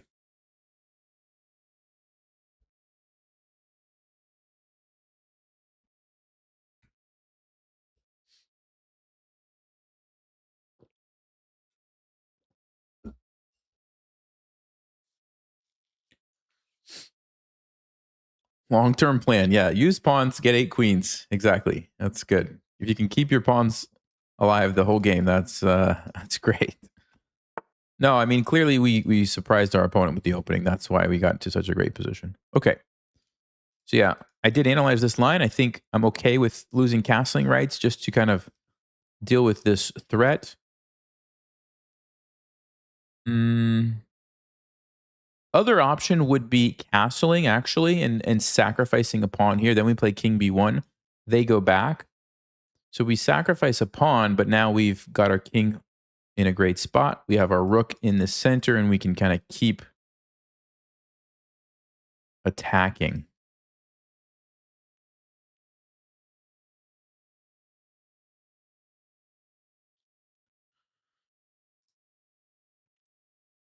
It's not out of the question. I don't think it's necessary. I think we could hold on to the pawns. Let's just think. So here, the knight's going to jump in, and we play bishop e3. Do they have any tricks that I'm missing? No, I don't believe so. I don't believe black has anything. So I think I will. I think I will take the time to save the pawn. And we'll kick this knight next move, and then we'll get a nice connect 4 going here.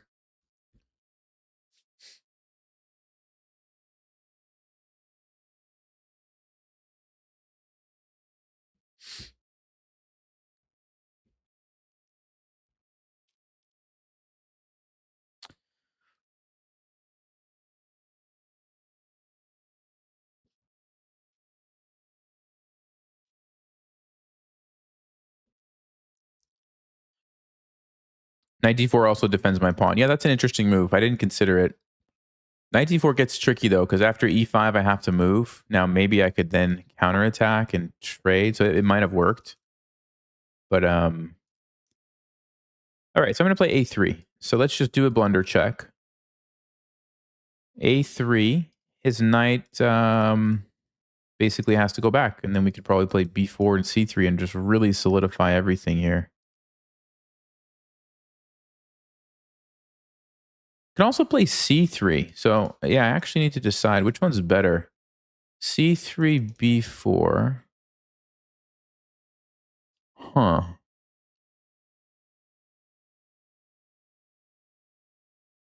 a3, b4. I assume black is going to try to generate some counterplay somehow. So I could push by and then play a4. Would I rather my pawn be here or here? I guess when you think about knight e4, you would not want it to be on c3. So we'll go with a3. Go with a3. And I mean, I don't even have to play b4. I can play some other moves, which I might do instead. So let's think about that. b4 is an option, definitely. Just keeps everything nice and connected. I'd love to get my pieces into the game, though.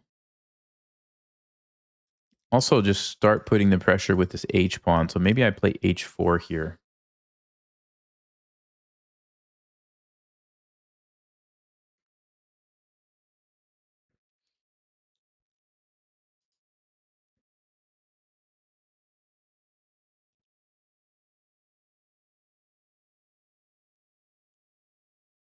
Hmm.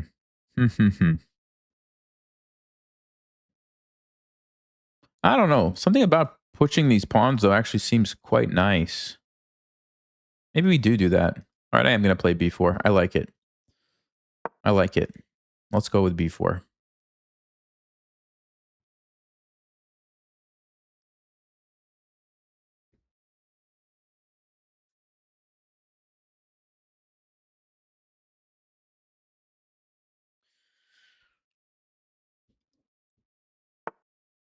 Okay, so they play a6. They're just kind of trying to slow me down, which is fine. I'm not even really like necessarily in a hurry to push these. I'm just happy leaving them like this, right? I really want to start pushing this guy.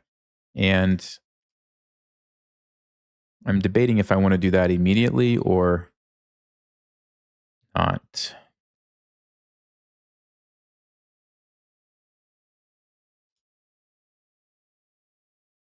Yeah, let's go. Let's go ahead. The nice thing is the rook is already behind it. Rooks behind passed pawns are very good because they can support the pawn all the way down as it becomes a queen. And so this is a huge asset for us in this position. Huge asset that black has to constantly monitor and be careful about. Also, by controlling this square, I'm now able to put a piece here, shutting down the rook from putting pressure on g2, which is going to allow me to develop my bishop and not lose a pawn. So I like this move a lot, actually.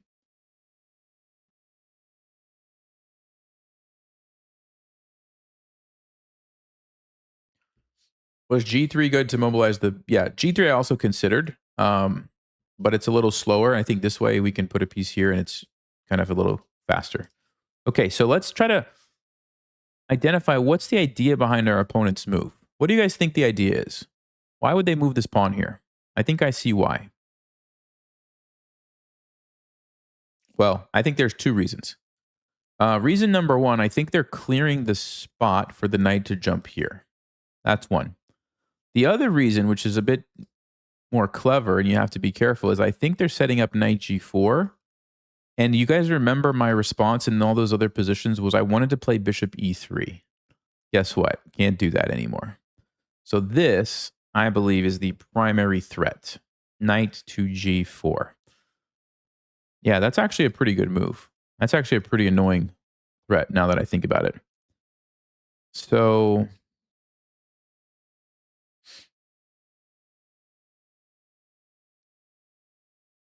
probably what I should do is defend this so that then when they attack my bishop, I just move the bishop somewhere. So king e1 makes the most sense because I don't want to block my bishop. So king e1. I can also bring the rook here and target that pawn.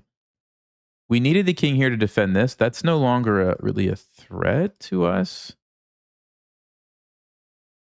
Can also start with bishop g5, attack the knight, see where it goes. And if it indeed does go there, then we can play king e1. Let's say they play f6. Yeah, we have to go back. Let's say we go back to, I don't know, like bishop d2. It's probably okay for us. They can also jump here instead. But then we're pretty happy. Yeah, actually, the more I look at it, oh, there's one more move I didn't consider. Knight here. Then we play king e1. If they take, we just take. Not a big deal. Okay, let's do it. So we'll go bishop g5. Also, notice I'm clearing the path so that this pawn, again, might be something we start pushing. Okay. So let's see where they're going to move their knight. They have 3 options, really. You go for the center, and like I said, I think we just defend.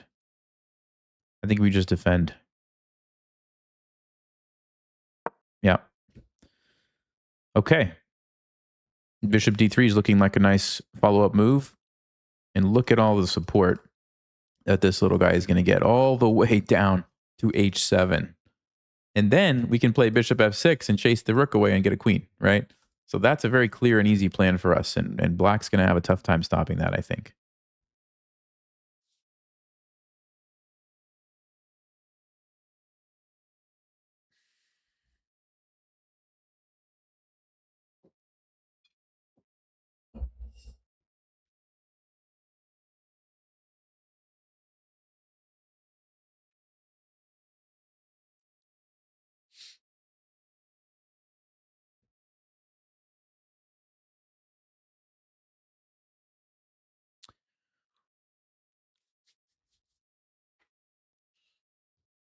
All right, I'm going to, oh, no, I was going to walk. Hold on. Let's wait for another moment. All right, a5. Yeah, so they're forcing the issue here.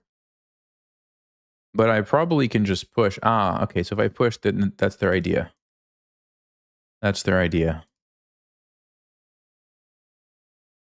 So,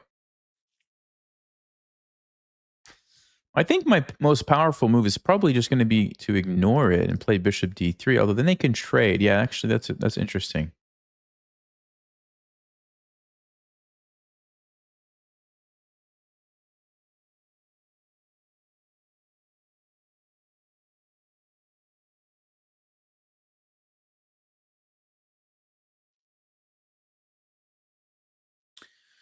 Yeah, it's a pretty good move, actually. So we can defend the pawn, but then I'm worried about knight c3. We move our rook up. The rook comes down with check, for example. King goes here, rook comes over, checkmate. We could actually get checkmated like that. So we cannot allow that to happen. The issue with pushing is that this pawn is going to fall. Now, the thing is, the knight doesn't have a ton of great places to go. So let's say it goes here. We could take this. Then if they take this, I actually just trade pawns. I still am up 3 pawns. And by the way, we don't have to stay up 3 pawns. Like that's plenty of pawns. We only need like 1 or 2 good pawns and it's fine. So I think b5. I don't think we want to let the rook into the game. That looks like definitely the wrong decision, right? Definitely the wrong decision. So let's play b5. Let's play b5. Let's not be greedy trying to hold on to every single pawn and get checkmated. We'll play b5. And now we have to decide. We can force some trades. Oh, I say some trades. Actually, not really. Okay. I'm thinking we do this.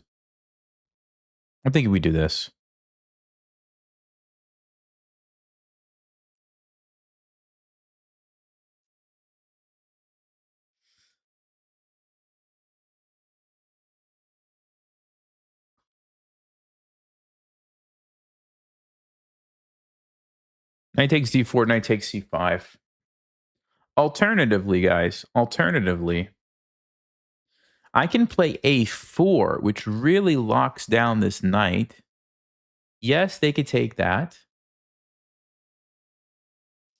But then I have the option of even just starting to push the pawn. Because this, while this is defended, maybe I make use of that. So we lose a pawn here. Who cares? Who cares? Our position is still great, especially if we get this pawn here. We put the bishop on f6. Game over, right? Yeah, that's what I'm leaning towards, actually, guys.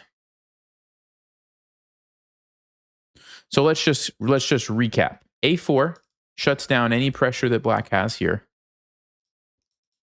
They're going to take this, but while the knight is away and there's not pressure on my bishop, I will use that to play h5.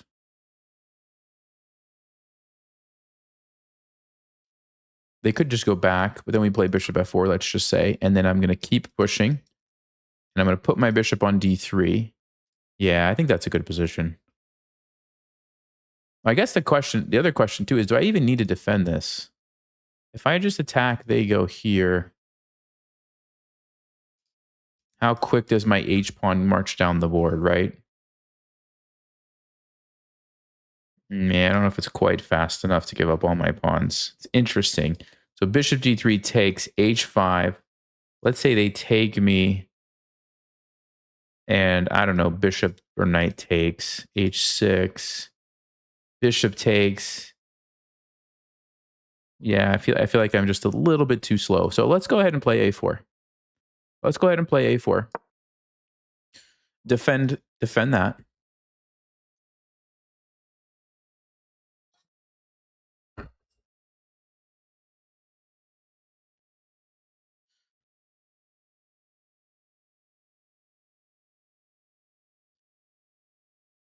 And the nice thing about being up 3 pawns is if you lose 1 or 2 along the way, it doesn't really, doesn't really matter too much. f6, interesting move. That's an interesting move.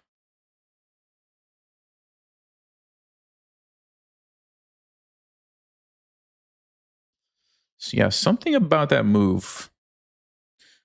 So my instinct is telling me to either take this and get 2 pawns. So now I have 5 pawns for a piece. Or to play bishop d3. And the point of bishop d3 is if you take me, I'm going to take you. So we just trade. You don't actually even get this pawn. Oh, my bishop is really great. And if you take here, then I take here. That's probably better. Now, I'm really tempted to go for this line just for the content, because it's not every day that you get a chance to play with 5 pawns against a piece. That is really interesting stuff. I'm really torn here, and I kind of want to do that. But yeah, it's probably not the best decision. It's probably not the best decision. I should probably play bishop d3. So again, if they take me, I take them. I'm really happy with that position. We get rid of this powerful knight. They take here. I mean, that's fine. Our pieces are just really good. Yeah, that's what we got to do. You got to do that. Oh, last thing I should look at. What if this rook takes my pawn? Do I care? I don't think so. I don't think I care, because I think then we're going to start. We're pushing Harry. And with the bishop on f6 supporting the queening square, that's really, really dangerous. That's going to happen so fast. Yeah, let's go. That's got to be the move. That's got to be the move.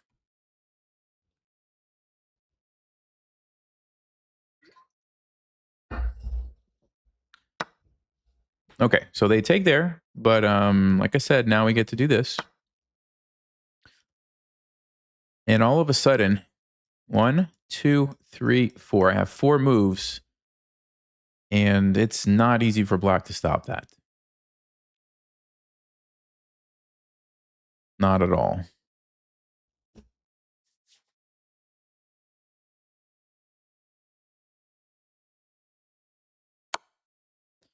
Okay, so they want to trade here. Obviously, we take back. I still have the same threat, and it's not clear how black is going to stop that. Yeah, okay, that's fine.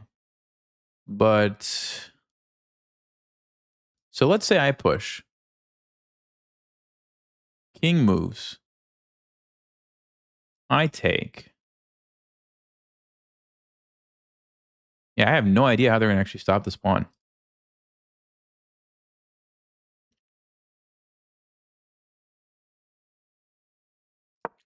I have no idea how they're going to do it, guys.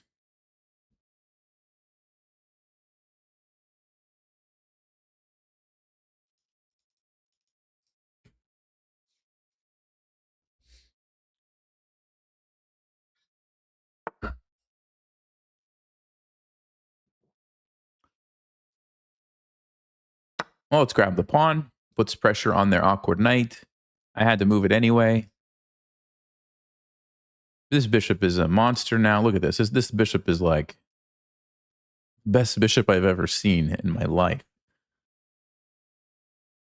I don't even know if I'd take a queen for this bishop. It's so good. And then Harry over here. He's going to do it for us. Be right back, guys.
All right, I'm going to just do some walking. Hold on a second.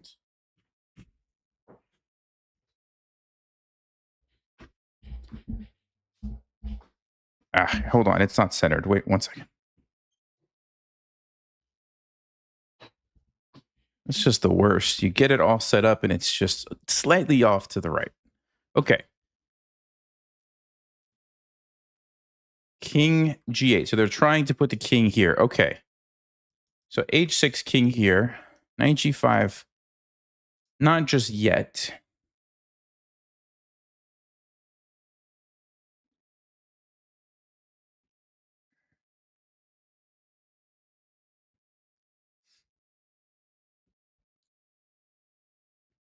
Yeah, see, this is where in a rapid game, I'd probably just play my move really quickly. But because I'm treating this more like a classical, I think we should really take our time.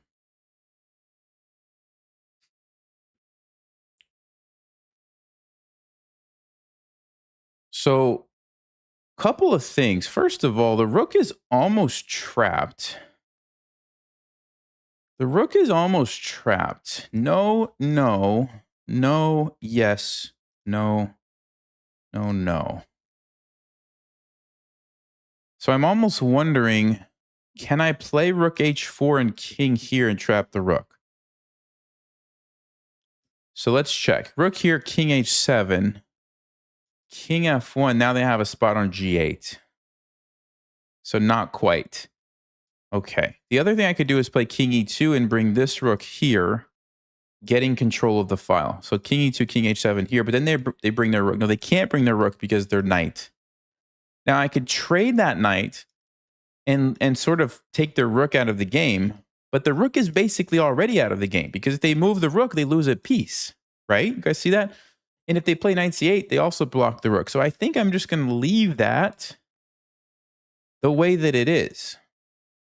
We also could play knight here attacking the bishop, but well, that's actually, oh, that's a pretty good move too. Man, there's so many good moves here. Okay. Yeah, the other idea is h5, king h7, rook h5 with the idea of check to make the king move. I really like king e2.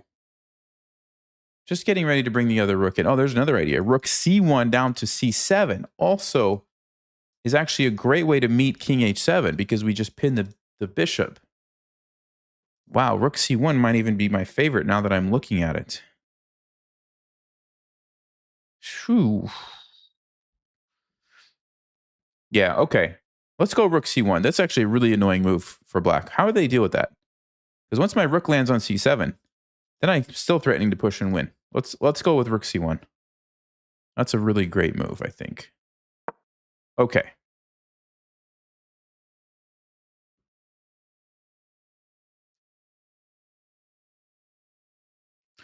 Oh, I just noticed a detail. I did notice one detail. They have this sneaky move, rook c8. Rook c8 is a very sneaky move because I can't take their knight now because they actually take me. And if I take them, they actually do get the knight out. I missed that. Okay. We might still be able to play rook c7, takes. So now they have to worry about this pawn as well as this pawn. I mean, of course, our position is still really great, but I actually forgot about rook c8.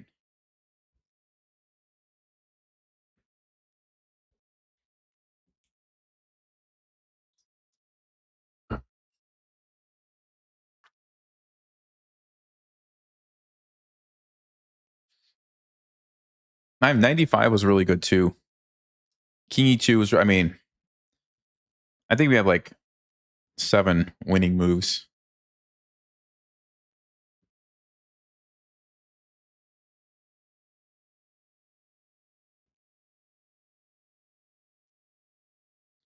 Well, let's see if they find rook c8, I guess.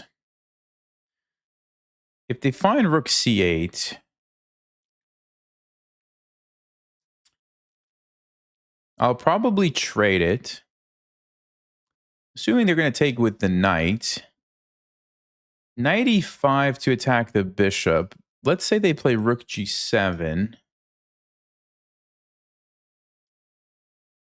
h6. Rook h7.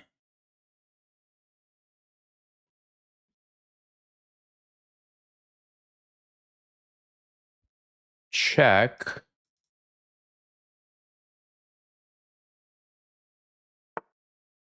Never mind. They play totally different move. Which doesn't look like a great move to me. I'm going to take it anyway. Okay, they can play rookie 8.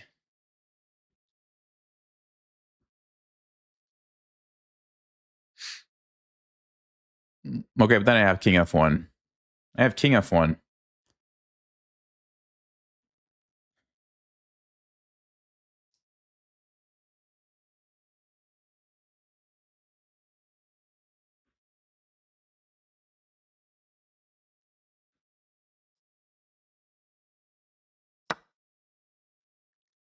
So rookie 8, king f1. Actually, king f1 attacks like all of black's pieces. Look at this. The rook's under attack. The bishop's under attack. The knight's under attack.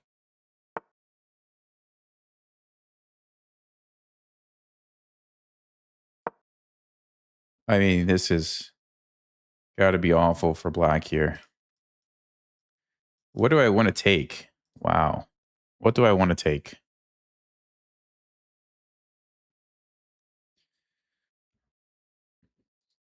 Rook g7. I mean, the simplest thing is just take. We're just up a piece.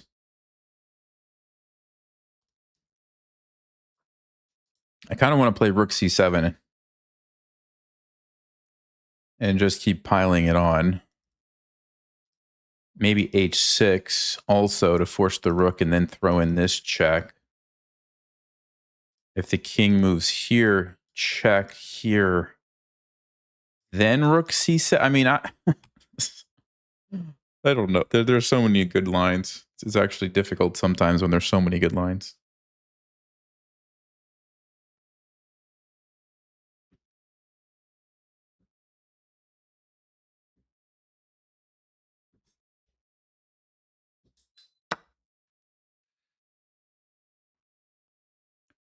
I mean, I still have the same problem. What do I want to take, right? Okay. Okay. Okay. All right. Good game to the opponent. I think we tricked them with the opening. I definitely think we tricked them with the opening, and that's what happened. So let's take a look. Let's take a look.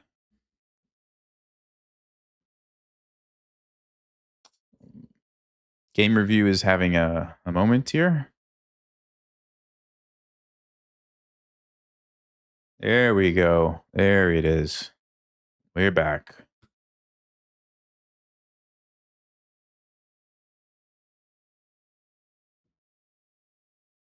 %. Okay. So yeah, opening success, I guess you could say. Let's analyze. So French defense and the move that I play, let me just see. Yeah, it is. I'll show you guys this. It is played less than 1% of the time. Okay. So certainly my opponent is not used to seeing that move, right? F4 is by far the most common, and then occasionally some knight moves. But Queen G4 is like super rare. It's called the Gledhill attack. Okay. C5 is the main move. And I played knight b5. What they are supposed to do is take the pawn. Supposed to take the pawn. I think I was going to play knight f3, defending this, and it gets tricky after knight c6. Knight c6, like bishop f4 or something. And however, they kind of fell for a little trap here. They played h6, which is a huge blunder. Yeah, because it allows me to jump in. And now I can take. They have to save their rook. And they just end up losing a bunch of pawns. The pawn on h6 is actually awfully placed because this is a move I might want to play anyway, even if the pawn is back on h7. But now that there's a pawn on h6, it actually cost them another pawn, which is exactly what we saw. Takes, takes, takes. And you would like to be able to gain a tempo on my bishop, but you can't because you get forked. You get forked and you lose a piece. So that forces them to play rook g8. And as we saw in the game, I ended up getting the connect 4, and I have 3 extra pawns, which is not obviously what black wants when they play the French defense. They don't want to just sacrifice 3 pawns for no reason. So, knight d4 actually was the better move. And on e5, yeah, we do just counterattack their knight. Okay, and if they take, we take. So whoever said that, somebody said that in chat. Yeah, that was a good find. I didn't see that until later. But this is okay too. And, as long as we don't do anything crazy, our position is so good that we're probably going to win. b5, knight takes was good as well. Bishop d3 was the best move. So if I would have gone a little crazy, we're still in a totally winning position with 5 pawns against the piece. So that was going to be fine as well. There's just too many pawns everywhere. Black wasn't going to be able to survive, but bishop d3 was a much stronger move. They take, we take, they take, they take. Okay.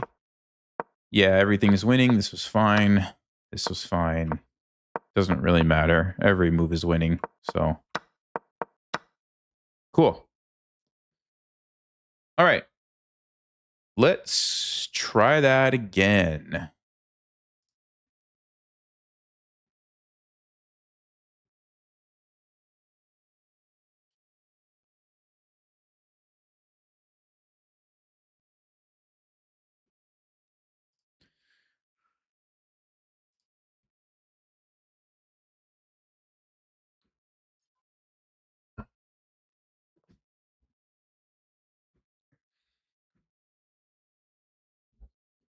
All right. Are we going to get an opponent?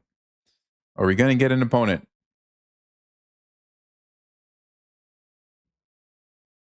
"60-minute games." I think this is actually good training for my classical chess.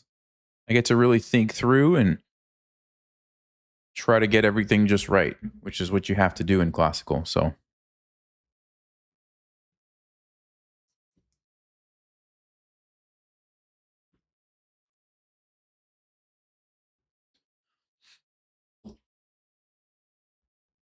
yeah. I mean, I'm surprised that actually we got those 2 games so quickly. I was expecting that we were going to have to wait longer, to be honest with you guys.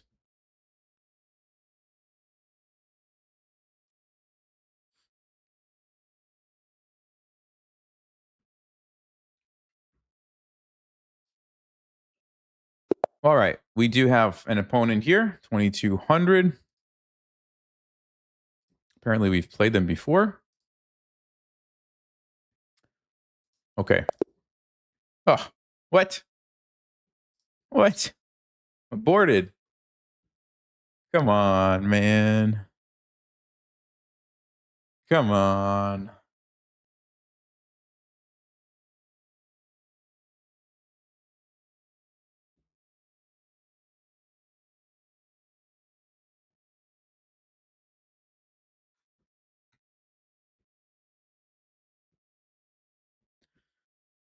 So, Chess Vibes Academy is reopening on Monday. All right, guys. So don't forget about that. Okay, let's play Knight of 6. And then we will do a King's Indian.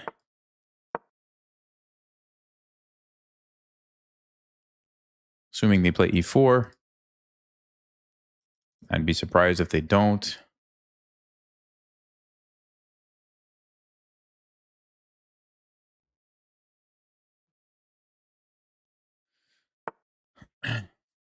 Okay.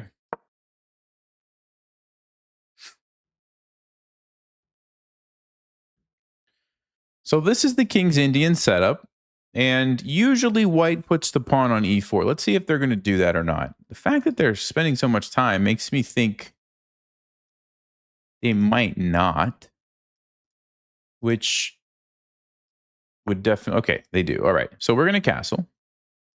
And bishop e2 is definitely... Yeah, this is the classical main line. So we play e5 here. This is like the main theory. Oh, they take? They take. Wow, this is like super boring, drawish line. Most people don't play this. Against a strong opponent, maybe that's their idea. That since they're underrated, they want to play this line. So unfortunately, we are going to have to play this type of position, which should be totally equal, fine for us. It's just kind of kills the game a little bit. It takes a lot of the life out of the positions, which I don't like it. And it's kind of rare, but they're allowed to play it, right? Like they can play it if they want. So here we go.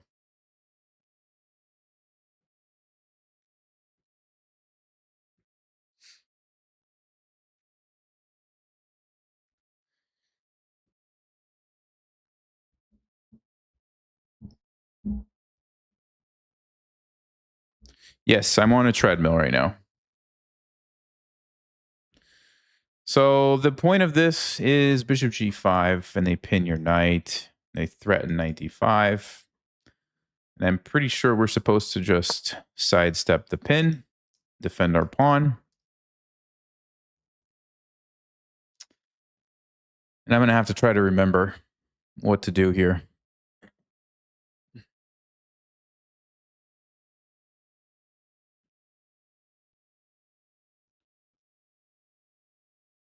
Oh, the opponent's in chat?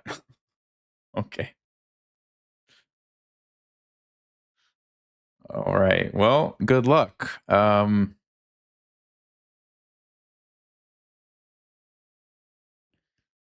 good question. Why is e5 not hanging? It is, but we have a counter tactic. We take on e4, and when they take back, we take back, and it actually just opens up our bishop. So we end up just trading pawns.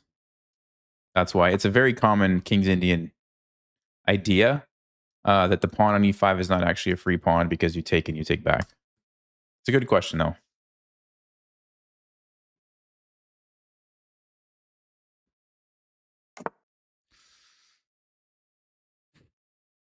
Okay, so I don't think that's the main move. I think knight d5 is the move that I remember being a bit more mainline. So I kind of don't know what's going on. I feel like c6 stopping the knight is probably a decent move.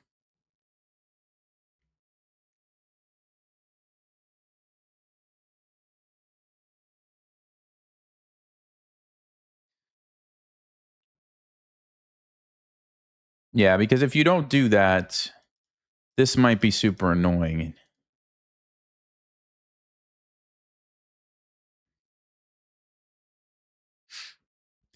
That being said, it's not the only thing we can do.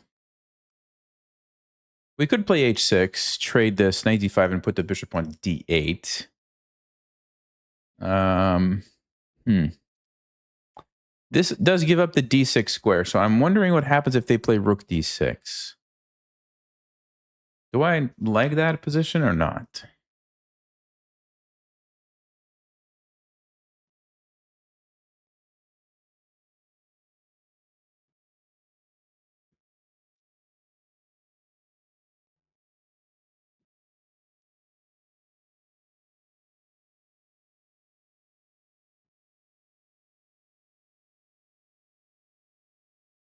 Okay, I'm going to play h6. I'm going to try to keep the pawn for now because I feel like that d6 square might come back to bite me. Like if a rook lands there and they double up. And so let's see if we can force the trade here. And I can always put my bishop back on d8 to kind of control the knight. And maybe then we'll play c6 when we're ready.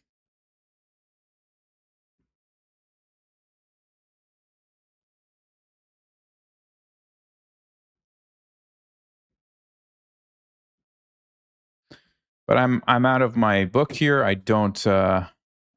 I'll check the book after the game. I do have it. Yeah, I think I have it handy. The Gowan Jones kind of King's Indian manual. That's the best way I've found to use it. Use it like a reference book almost of like you play a line you don't know, you look it up, you see what you're supposed to do.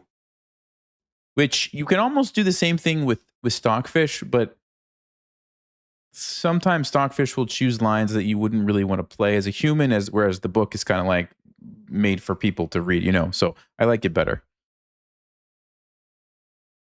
But it's too long if you just plan on reading it from start to finish. I mean, it's like 1,200 pages, both volumes. So 1,200 pages is a lot. Even if you're just reading a novel, right? It's going to take you a while.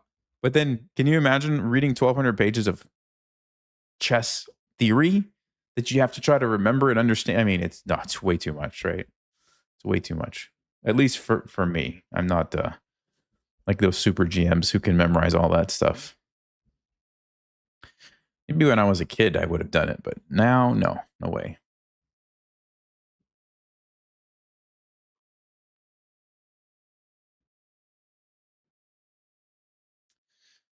So they're really thinking through, are they going to give up the bishop or go back, I guess?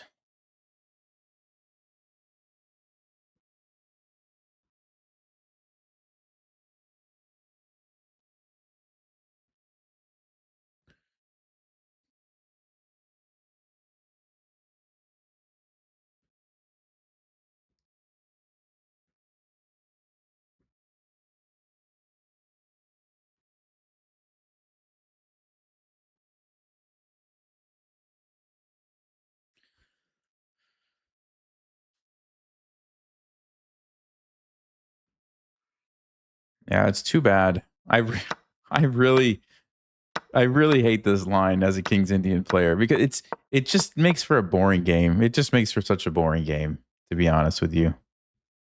But unfortunately, you can't. Actually, there are ways to avoid this.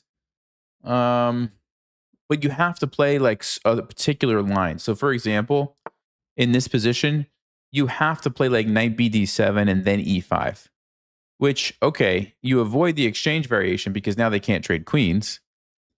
But then you're forcing yourself into a particular set of lines where your knight's on d7, which, you know, might not be what you want to do. So in general, that's why I try not to do that. But then you have to just deal with this if they play it, right?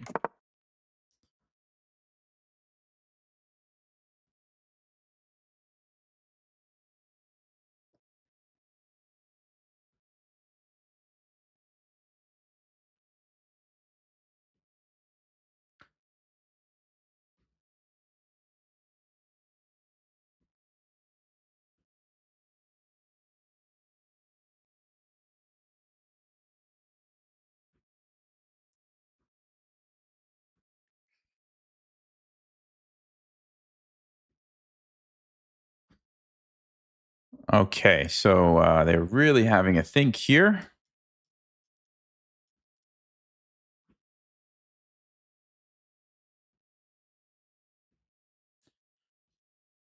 I'm conserving my my energy. I'm gonna wait and see what they play before I start thinking too much.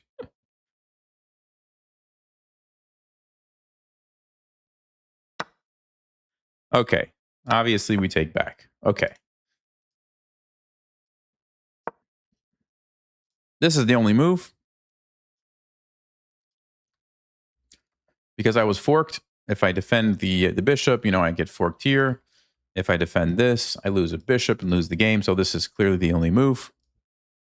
So I can play that right away. And the ball is kind of back in White's court. What they're going to do.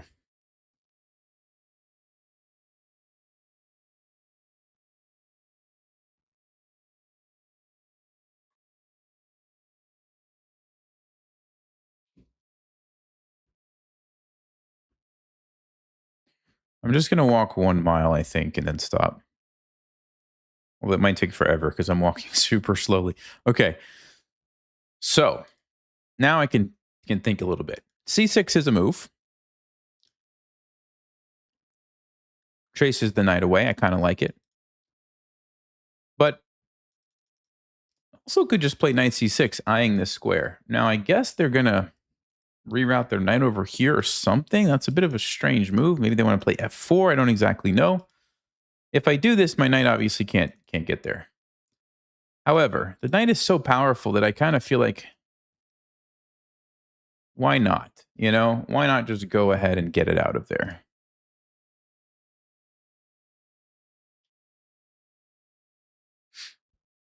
Well, let's say it goes back here or here.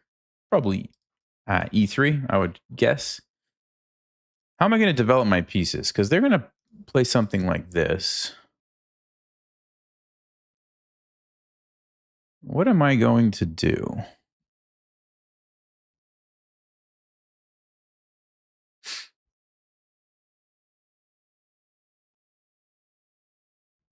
Yeah, okay. I have some ideas. All right, let's do it. Let's do it. Let's kick the knight out of there.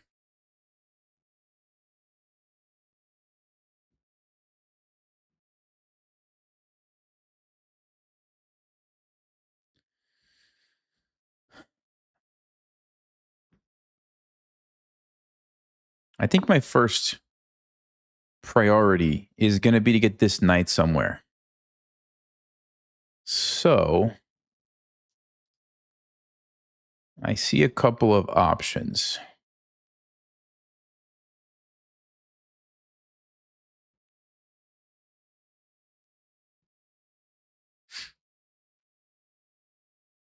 Yeah, I'm going to start with knight a6.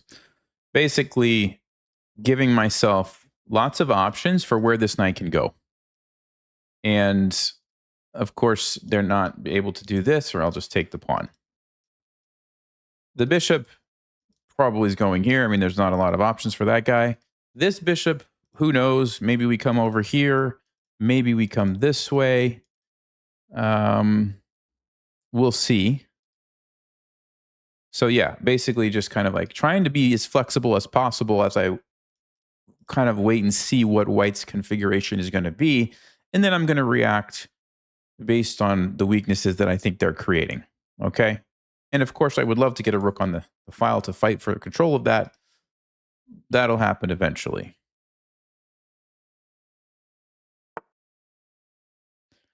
Okay. Plays a3. So he takes away one square from the knight, but I have other options. He might be wanting to play b4, takes away another square.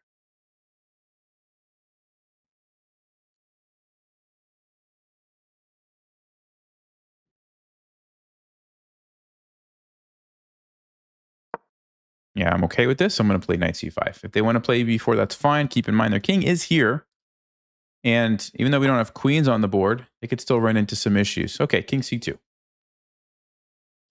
So what I'm going to do is put my knight here. Now, hold on. I just want to check one thing first. Yeah, I'm going to put my knight here. So this square, you'll notice the difference. White's pawns have already been moved forward, so they cannot control this with a pawn. This square, on the other hand, I was able to kick that knight away. So that could be a nice strategic advantage for us. Now, of course, they're going to be able to use their knight to stop us from going there, but long term, maybe I get a bishop and I get some rooks, and maybe at some point we can take advantage of it. So I felt like this was the best square for my knight, and this was one option to get there. I could have also gone to c7. I could have also gone knight d7, knight f8 here. I just felt like this was a more aggressive route to end up at the same spot.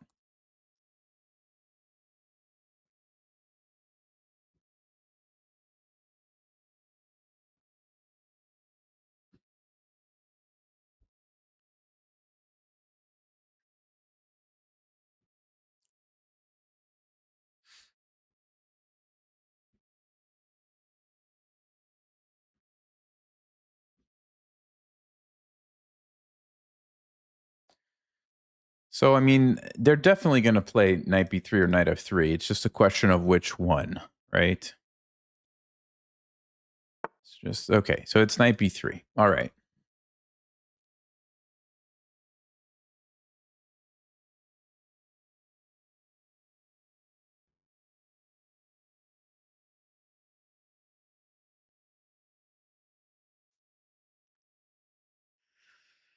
Yeah, now I think I need to think for a bit here, guys. So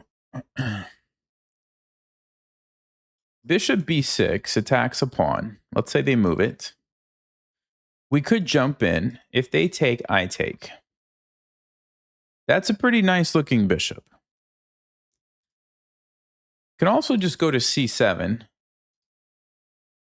b6, bishop b7, but then I have to deal with a rook coming here. So I think I should go ahead and try to blockade that. They can't play f4. c5, I just take it. So bishop b6, followed by a knight jumping in, looks really good. Now, I could also start with the bishop. So instead of knight d4, I could play bishop d4. And if they take, now I have a knight instead of a bishop on d4. Which, I mean, okay, both are probably pretty good.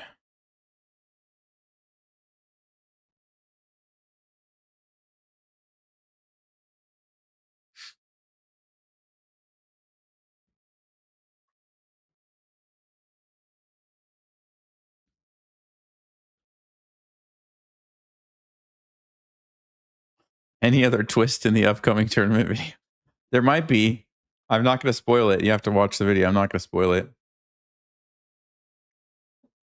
I'll just say I'm glad to be out of Florida and back. I'm ready for the next tournament. I'll just say that. Okay.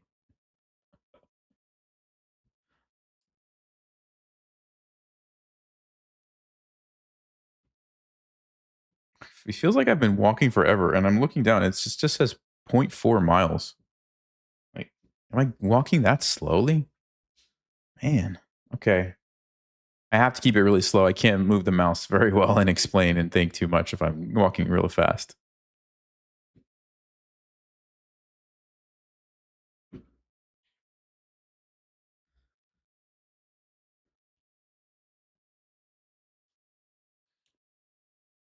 So I would think the moves for white are f3 and rook f1, right? What else are you going to play? So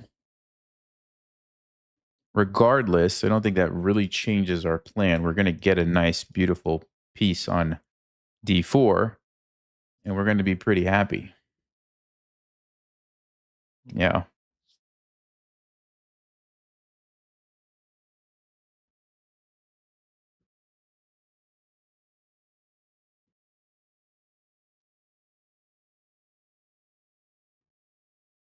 That 0.4 advantage for me or the treadmill. Yeah, I'm looking down at my secret stockfish that I built into the treadmill. Yes.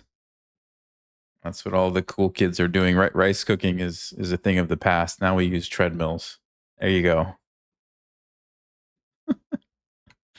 I'm kidding, guys. I'm kidding.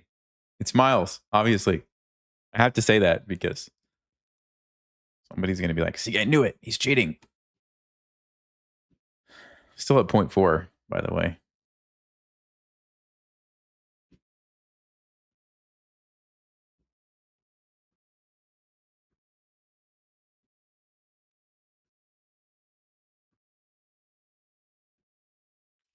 This is the thing about the exchange variation. White kind of has to suffer.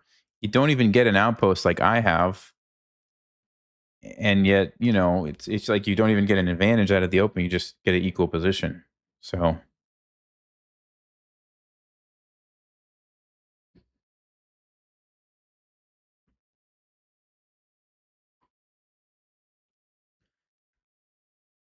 there was something. I will tell you guys this. There was something unexpected that happened in the last round of the tournament. There was something unexpected. Okay, he plays Rook F1. Okay, so let's just consider this move.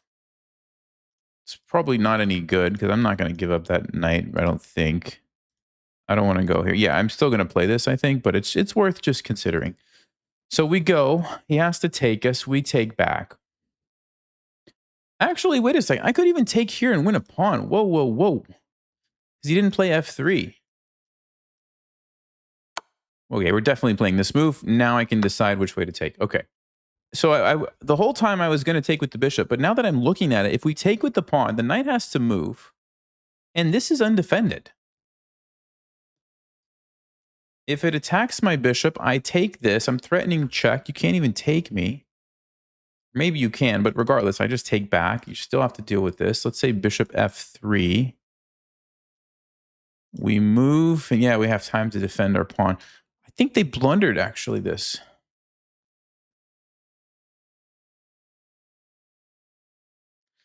Yeah, the whole time I was going to take with the bishop, but now that I look at it, we should do this. So we've got time. Let's make sure I'm not missing something. If I take any crazy moves with their knight, crazy pawn moves, I just take it. I mean, that's knight a. Oh, that's actually interesting. Knight a4. Okay, but maybe I just take here. Take here.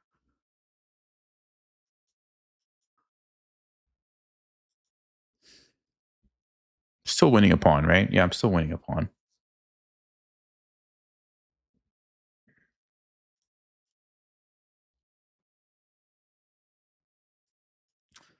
So bishop f3. We have to keep the pawn defended, so we go rook here. But they can't play g3, so yeah, we have time. We have time. All right, let's do it.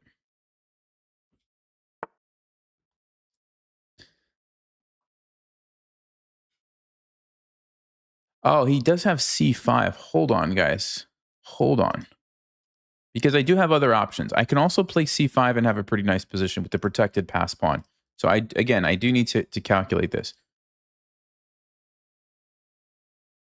Oh, you know what? f5's a move too because of this pin. Ooh, there's all kinds of ways we could do this. Hold on. Yeah, the problem with f5 is they would trade and take my pawn. So we don't want to do that. So I think this is the move. Bishop f3, though. Rook here. What if they play c5? We just draw back. We're still up a pawn. Rook over. We bring our bishop out. Yeah, we're still up a pawn. I think this is fine. Let me just...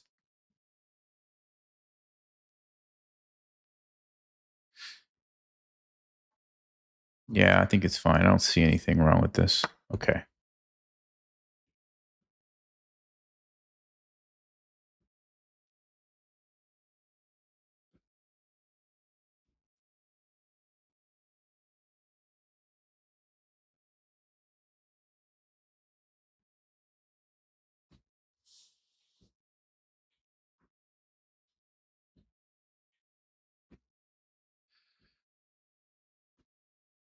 I'm at half a mile. 0.5. 0.5 miles.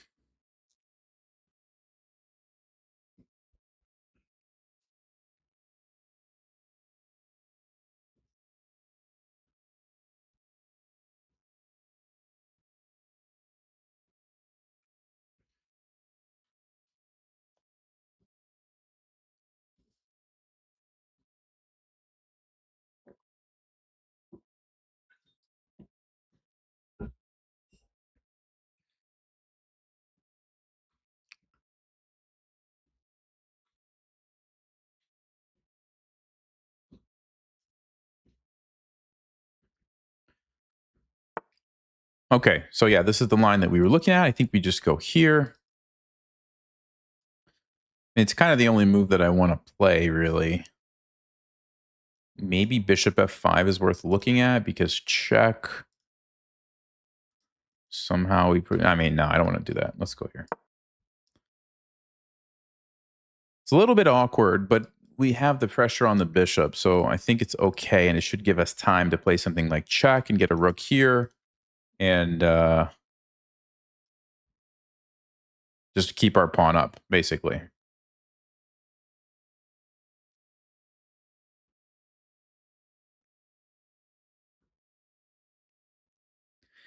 Yeah, I am walking. I am walking. There's a treadmill down there.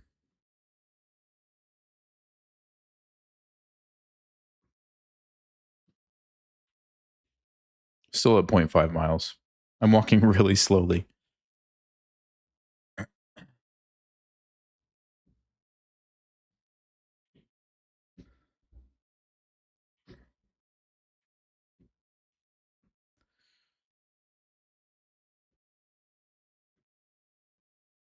So, I mean, I don't know what white's going to do. Try to get some counterplay, but I can always just block that off or even just go with the immediate check.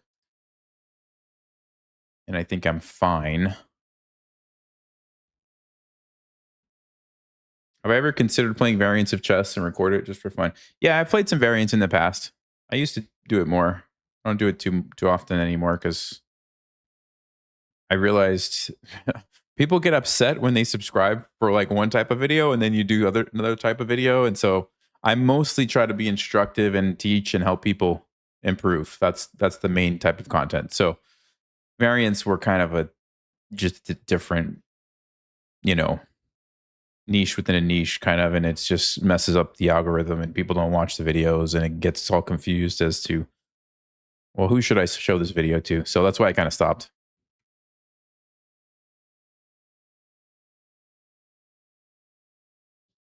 Show up to the tournament with a treadmill. Man, can you imagine what my round two opponent would have said if I tried to play the game with a treadmill? And oh man. Oh, I mean, I do think there is some like value though to like doing some kind of exercise in between when you have long breaks because I do think it helps the brain like think better just to get the circulation. I feel like I've even read some research on that like exercising your legs somehow affects the brain in positive ways. So probably something to that. Like when it's your opponent's turn, they're thinking, just get up and like run around or I don't know. Maybe I should design some scientifically based workout if we're in between the moves. Do this and it will make you play better chess. Actually, not a bad idea.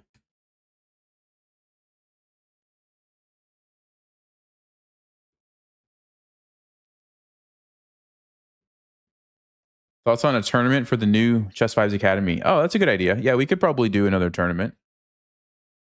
It's not a bad idea for one of the live streams.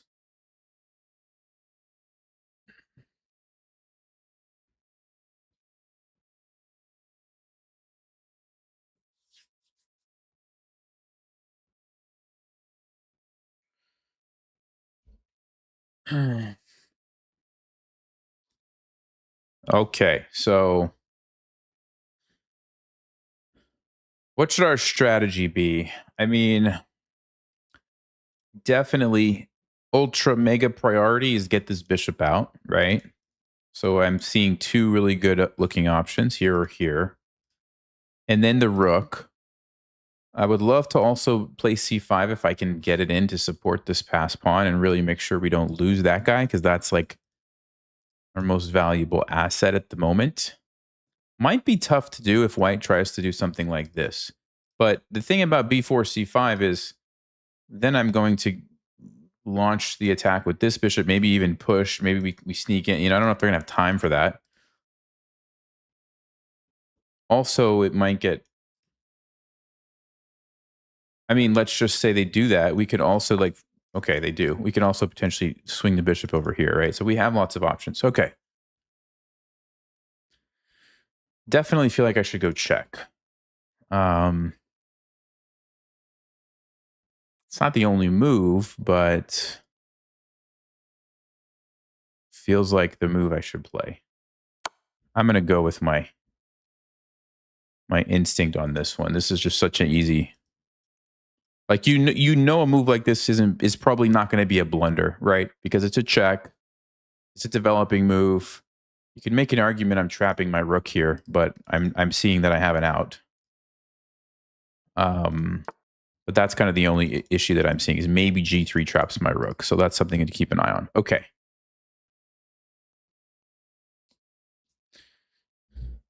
So option one might be to move D3, support the pawn with the bishop and clear the path for this guy. Now they can shut me down, but then I can reroute. Option two, don't even worry about that and put the rook here. Now that's interesting though, because putting the rook here actually stops my bishop rerouting. So maybe I do want to start with D3, get the bishop here, and then, and only then, bring the rook to the D file.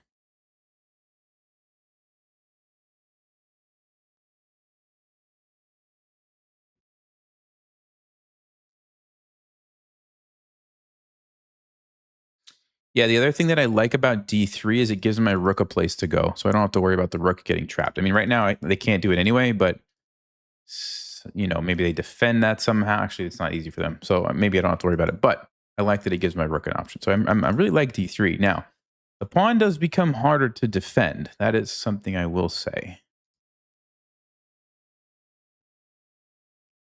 It's slightly riskier.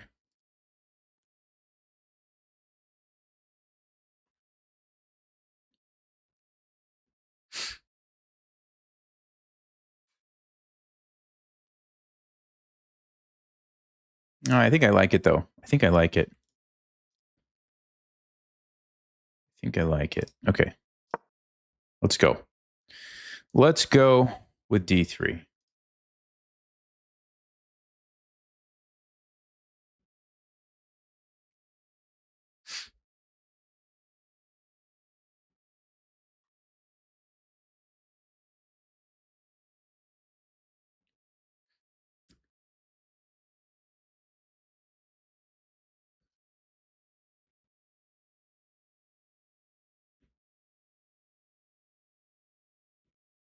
Sometimes you can use these pawns as like a decoy too, and like, yes, they might get captured, but if your opponent has to spend a whole bunch of time and energy coordinating the pieces just to take one pawn, maybe it opens up other areas of the board, right? So we're going to be paying attention for stuff like that too.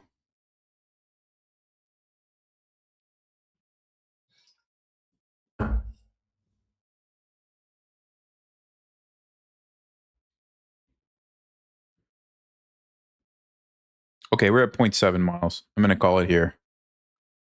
I'm going to call it here. Hold on.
Sorry, guys. My desk is glitching here.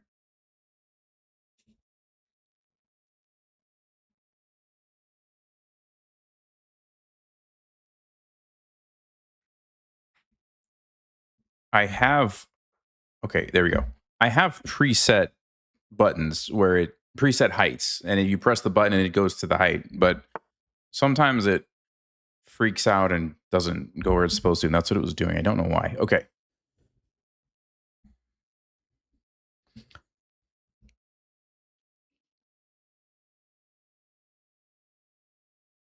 So, first things first, we can go here with the idea of coming here, keeping this square open for our rook. Or we can go all the way back and over this way. We lose the square for the rook, but then we are guaranteed to be able to play bishop f6 next move, whereas this one they could potentially stop, at least for a moment until I defend it. It's actually a very interesting decision.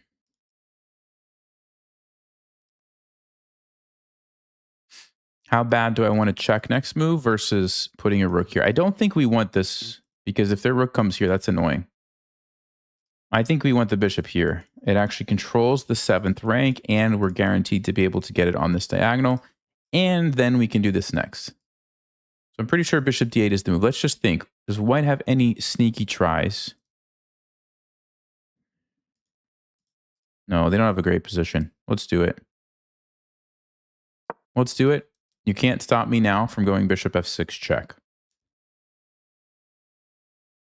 And then we play rook d8. We keep the pawn. Look at these beautiful bishops, guys. These bishops are going to take over the board here.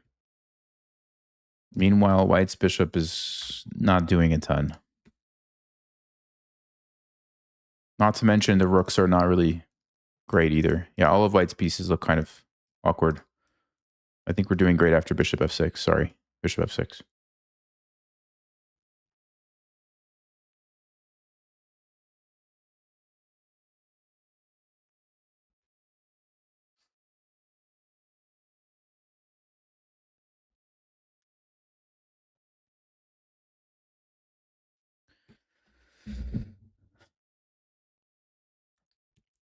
Yeah. I highly recommend the treadmill if you have some task that you can do where you don't need to be like ultra focused. So like, well, I guess some people would say chess would fall into something you should be focused on. But for me, I'm able to do, both. But like if you have something where it's just like, yeah, I can walk while I do, whatever. I definitely recommend them. It's nice because it just fits underneath my desk. It doesn't really take up any extra space. And then I just turn it perpendicular when I want to use it and then turn it back when I'm done and it just stays there. Oh, but you do have to get the standing desk, I guess, which they're a little bit pricey, but I figure if you work at home full time, it's worth it. So, especially with my, I mean, a lot of you guys know about my blood clot and gout and all the health stuff that I had a couple of years ago. I was pretty committed to like, getting the healthy stuff. So,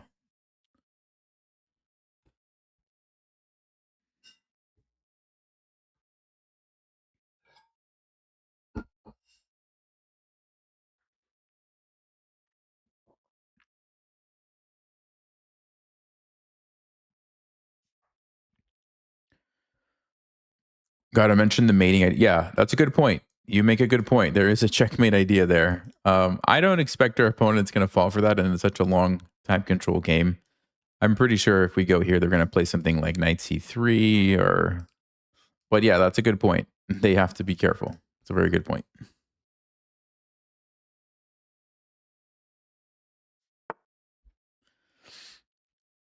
Okay, so king c3. So if we go check now,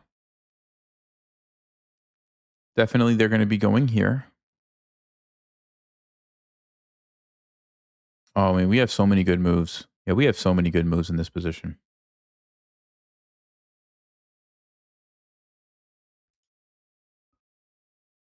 There's also a5, but I think we might save a5 for later. I think we start with this. So check. Okay, if you go here, as somebody pointed out already, you lose. The move that I would love to play is rook c4. Coming down here. If you try to stop it, we have bishop g5 actually, so might just be game over. I think it actually is. Yeah, rook c4. Can you stop this? I mean, a5 looks amazing as well, by the way. Just undermining these pawns. But maybe there's some knight b6 ideas, and maybe, I don't know. But yeah, this just looks like it's just game over. So let me just double check this. You have to stop rook c2. That's way too dangerous. But you can't because of bishop g5. Yeah, good game. I think we just won the game.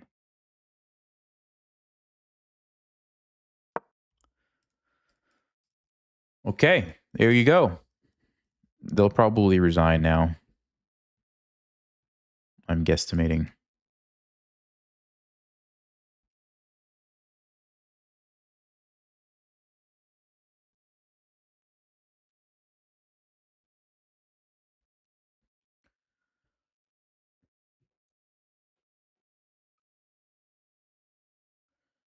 Yeah, the gout and the blood clot. So I think it was related to COVID. I ended up getting COVID, and then I started to get all these weird symptoms. And I didn't do any shots or anything.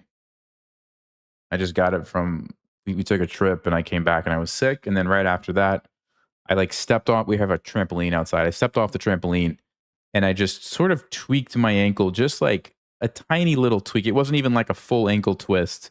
Just tweaked it a little bit. And then I woke up in the middle of the night, like it was hurting so bad, like the worst pain I've ever felt on my ankle before. So I went to the ER, and they're like, yeah, you must have like really bad sprain is what they said. And I'm like, there's no way. There's no way it's a bad sprain. I've sprained. I mean, I used to play soccer, so like I know what an ankle sprain felt like. I'm like, this is like way worse than an ankle sprain. Anyway, super long story. It was gout, but I didn't know it was gout for like weeks and weeks because I was pretty young, and the gout was. Anyway, long story. I ended up taking. I don't know if I'm allowed to say this or not. I took something that rhymes with. Well, I took ivermectin. I think I can say that. Anyway, that's what ended up helping a lot. So, okay, let's check the game review. All right.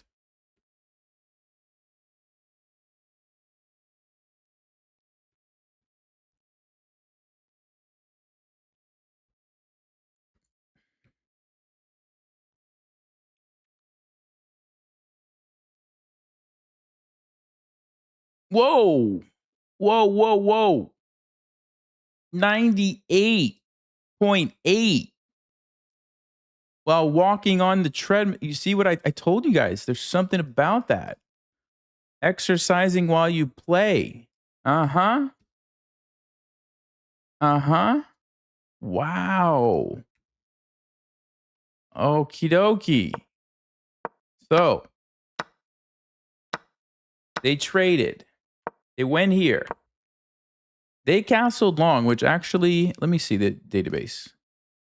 Okay, so this is a common move. 95 is more common, but castling is a good move. Okay. H6, Stockfish likes it. You make them make the trade. Yeah, I really wasn't sure, but okay, so not giving up that d6 square right away. So let me just see. If I would have played c6 here, it's not a bad move, but it does allow... Whoa. It allows knight takes e5, because if I take, they are going to come down check. Oh, wow. Yeah, so you have to play h6. What is happening here? Knight ace. This is such a weird position. Okay, that's so weird. So I think I made the right decision by playing h6 right away. Forcing this, we dropped back. Now we chase the knight. I mean, I guess we don't have to analyze too much because we know my moves are going to be the right ones because we didn't make any mistakes. Yeah, if our opponent would have played f3, we still just have a nice position. but this allowed us to just jump in, win the pawn. D3 check was also good, but this is basically the same thing. Yeah, bishop back, bishop over. I mean, wow. Okay. Good game. All right. Let's try that again.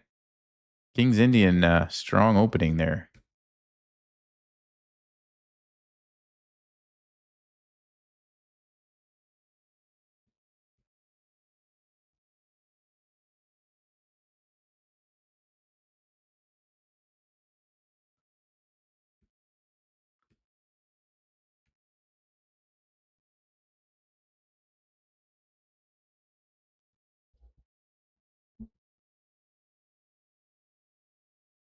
Yeah, good game to our opponent. If you were in the chat, good game.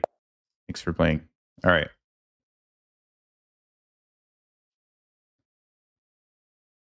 Yeah, for those people talking about gout still, I I was able to. So when I had it, I went to quite a few doctors, and like a lot of them were saying I needed to get on some allopurinol, and they said like without it, you're not going to be able to get off. You're not going to get the gout to go away. But I was able to do it by changing my diet and exercising more. But I also think like something really weird was going on when I had COVID, and getting rid of that like sort of kind of went back to normal. My body went back to so anyway. But I've heard of other people too that like change their diet, like look into like cherries and stuff. I was eating so many cherries when I had it. It was like we had like bags and bags of cherries in our fridge. Okay, so this is what are they doing? It looks like they're going to be going for a King's Indian type of setup.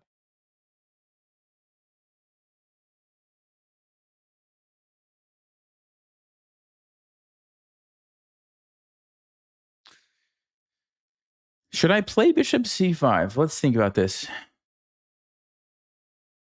Should I play bishop c5?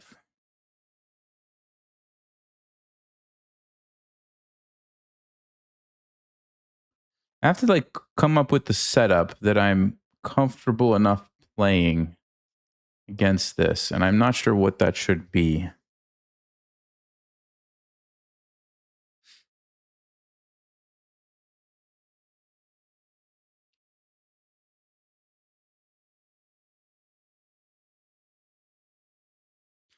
Okay, I mean the bishop has to be good on c5, right? This diagonal definitely looks good for the bishop. So let's go ahead and put that there.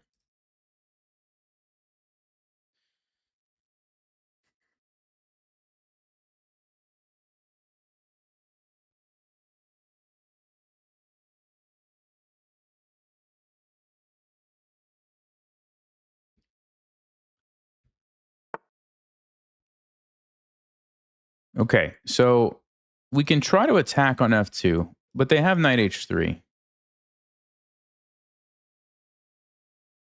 I don't think it quite works. I can play a6 to make sure that this bishop never gets traded for the knight and it can have a home, which I kind of like. But is it too early to play a move like that? That's what I'm trying to wrap my mind around.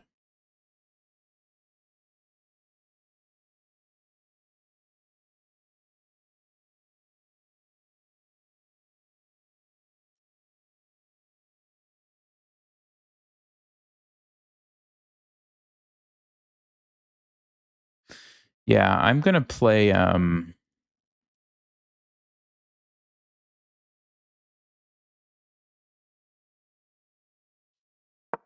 going to develop first. I think I do want to play a6, but I want to make sure I'm getting my pieces out. So let's go ahead and go here.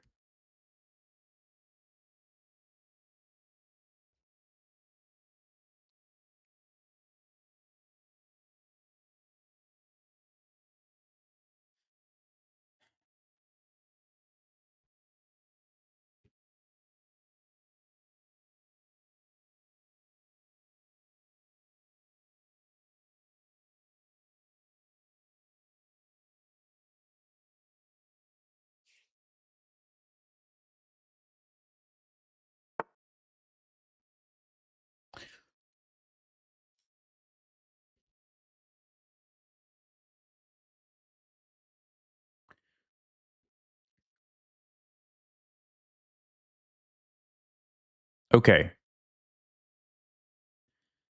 D6, A6, H6. Now, normally I'm not playing H6, but in this case, this is a pretty annoying pin. Now, the thing is, I guess I could play it after and force them to trade. And if they jump in, I just go back. So that's probably fine. If I play D6, though, they could get my bishop, which is not the end of the world. That position would be okay.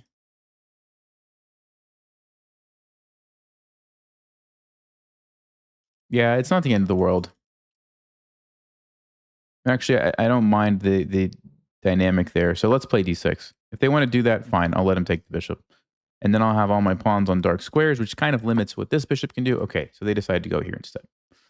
Okay. Bishop G4 pins, and now we have this threat of knight D4, which is kind of annoying. They can play H3.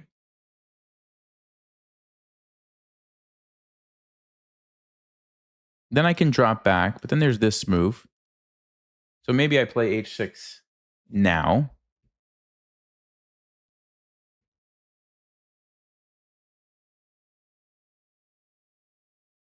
Yeah, I'm going to play it. I like having control of this square. I don't exactly know what I'm doing here, so we'll just... Okay, so they stop bishop G4. All right. And I think now I'll play A6 and save my bishop. Okay.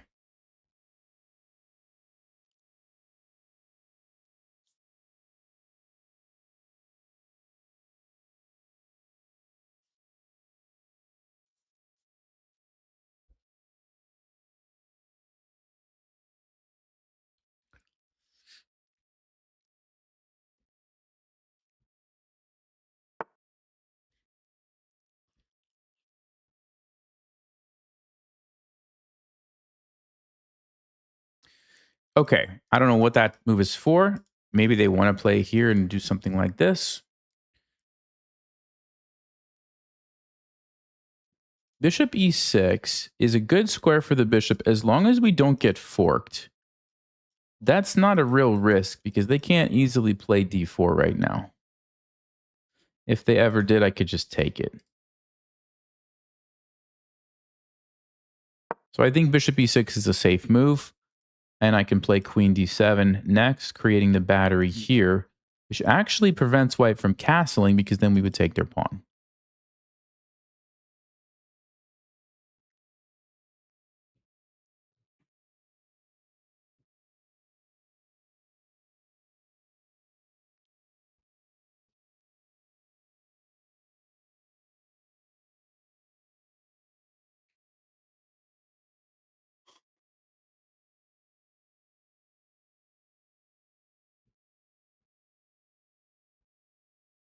I'm wondering what white's going to do with this bishop.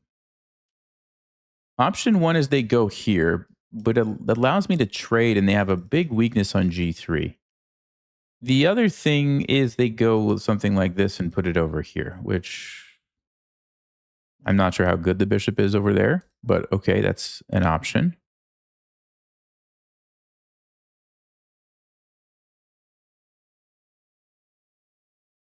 The other thing I could do is I could plant my knight on d4 if they play bishop e3. So we'll have to think about that. But let's... So, okay, so they played knight e2. We don't have to worry about that right now.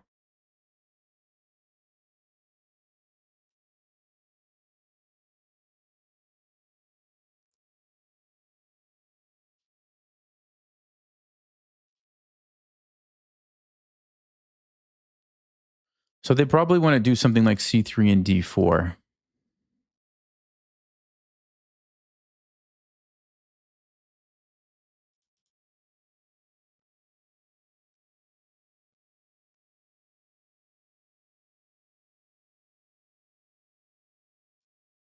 I could bring the bishop back.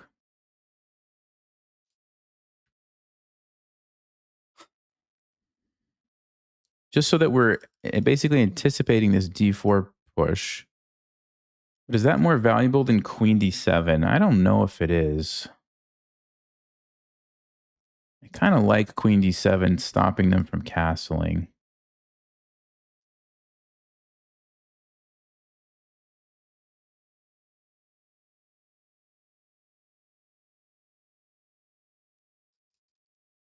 Yeah, I'm gonna prioritize queen d7 because now white's king might have a tough time, particularly if we are able to castle and they start trying to open up the center. That's not going to be good for them, right? So I don't exactly know what their plan is going to be. The next move by white should be very telling if it's going to be c3 or b4 or what it's going to be. Let's see.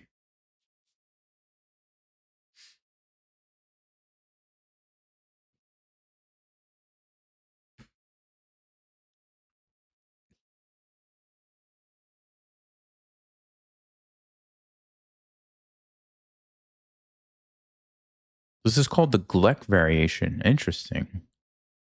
At what point did it become the Gleck? Right here? Oh, okay. Huh. Okay, so they do go c3. So there's b4 on the table, there's d4 on the table. We have to be careful with d4. I said it earlier. But if they're able to play d4 and then recapture, they're going to fork my pieces. So that's actually a big deal. So probably I'm going to tuck the bishop back. I could go here too, in case we might need this move, but I don't see that that's going to be super useful. Although maybe it is keeping the rook open. So yeah, this is interesting. Bishop b6 versus a7. The point of this is now when they play d4, my bishop's not attacked, so I have time to do whatever I want. Takes and then take a pawn, for example.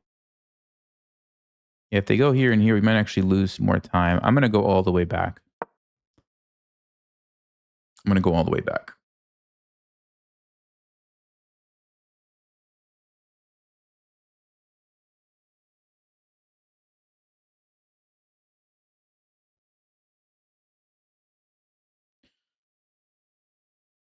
So I don't think they can get away with d4 right away because the e4 pawn is going to be hanging unless there's some sort of counter tactic. Going to get very messy if that's what they decide to go for.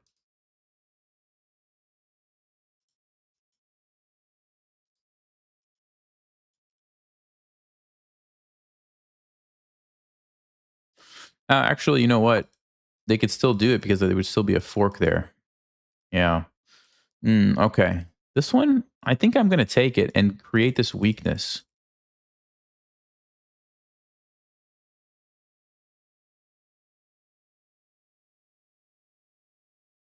Not sure how easy I can attack that weakness, but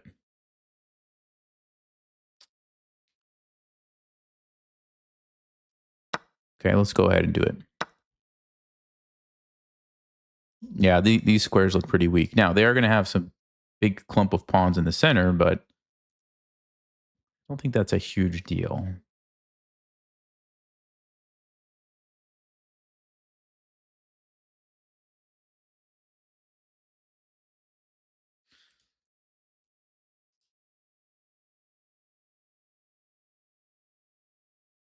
Question is which way to castle? Which way do I want my king? Where do I want my king to be?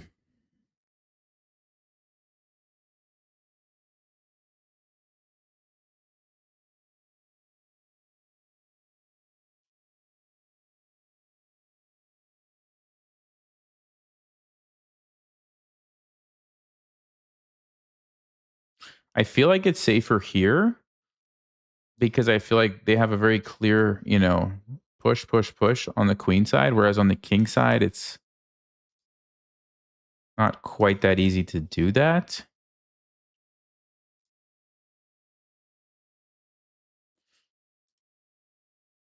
If they push, I think we're going to have to take and play d5. And they push.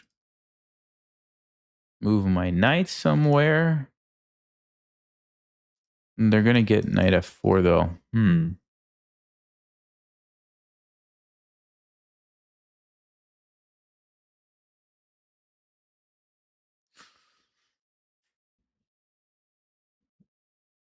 Yeah, this is actually kind of annoying, this pawn push.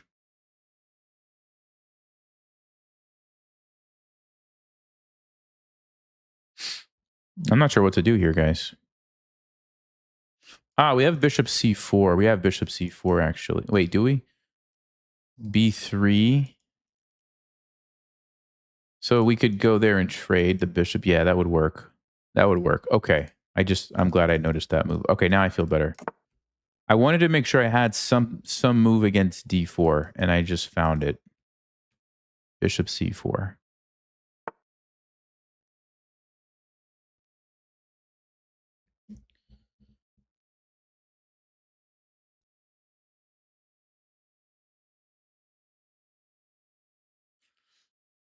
So white, I suppose, wants to go knight g3, knight f5.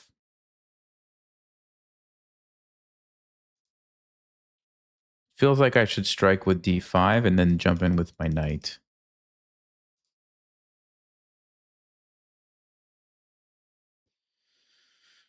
Let's consider what happens. If they push here, we just take it. We take it.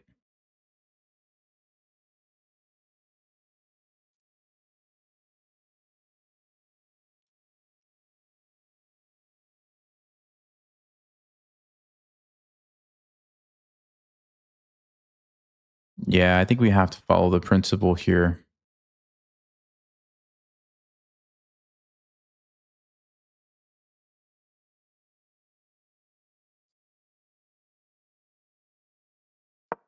Okay, let's go d5. Let's go d5. Counterattack in the center. That's where white's king is. Don't just sit around while they build up this attack over here, right?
There might be some sacrifices with the king here, but it depends on how white is going to react to this. So let's see what they do.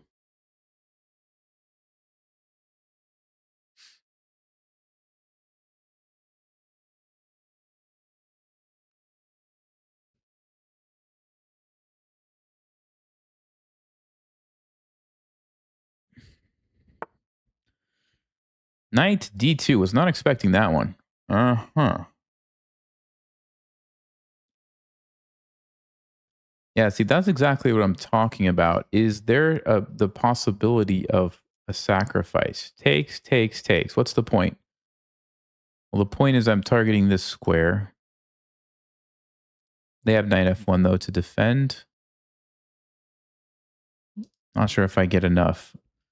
Wow. All right, this is getting very complicated. So let's try to come up with some potential moves.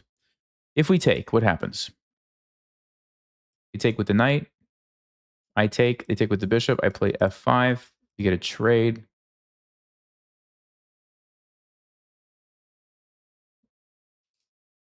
Seems pretty good for us, actually. I think opening it up is going to hurt their king more than ours. So I like just simple trading. If we push, takes, takes, they might even just close up the center and keep attacking me over here. Maybe it's fine because we get this knight hopping here, but then they have knight f4 and their queen's coming somewhere. I mean, I don't know. I think when I compare it to just the simple taking, I just like taking better. Now, if they take back with the pawn, that can't be very good. Definitely expecting a knight recapture. They take with the pawn there. We can just keep the queens on the board, slide over. Probably fine.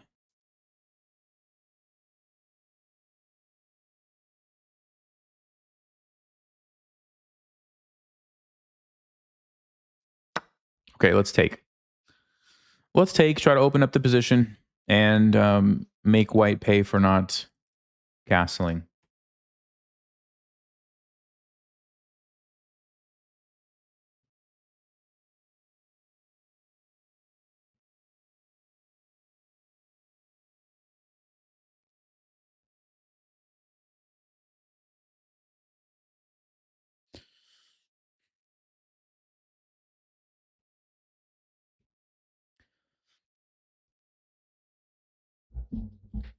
So, okay, let's talk about a couple of principles, right?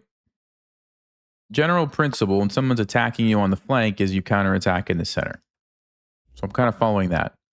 Another principle here is if your opponent's king is in the center and yours is not, try to open it up so you can attack their king. I'm kind of trying to do that as well. So we'll see if we actually are going to be able to get to their king. Now, of course, if they really want to, at some point, they might be able to play queen c2 and castle. But now that we've started initiating exchanges and creating threats, they're not going to have time, right? Like, for example, they can't do it now. We just take them, right?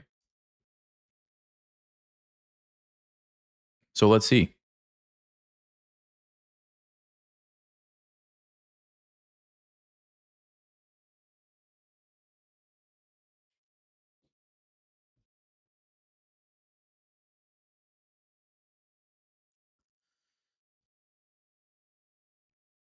I was really tempted by the sacrifice, but I don't think it was good enough. It's pretty easy for them to defend. This, we can bring a rook here, which looks really good. And if I'm able to trade this knight for one of these pieces, I'm going to love to play f5, open up the f file. And I think white might start regretting this decision to not castle.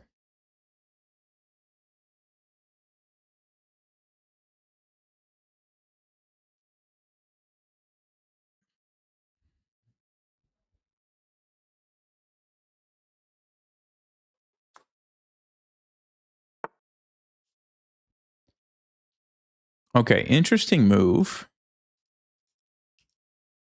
Interesting move. Trying to sort of keep the center closed in a way.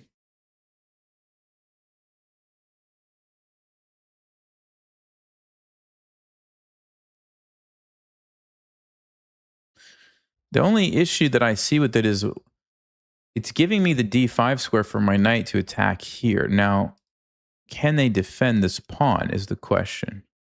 Like, I could even play it immediately. Knight takes e4, my knight is coming in. Wow, this is going to get... There's knight c4, but the thing is knight c4 runs into b5. If you take, I take, you take, I take, you take, I take, check. You go here, I take you, you take me. But is there a different move along the way?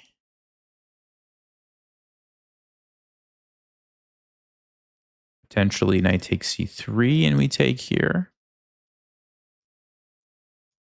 Knight takes c3, boom, boom. That looks pretty good. I mean, okay, b5 takes. Knight takes. What if I leave it and trade?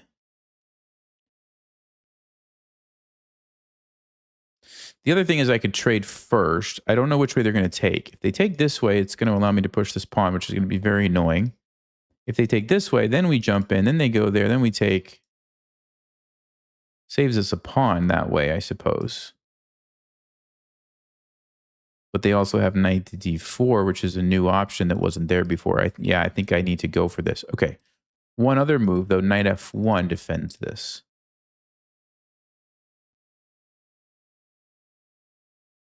Then we take. They take somehow. Then we could play f5 and we bust everything open. So I'm really liking this knight to d4 move.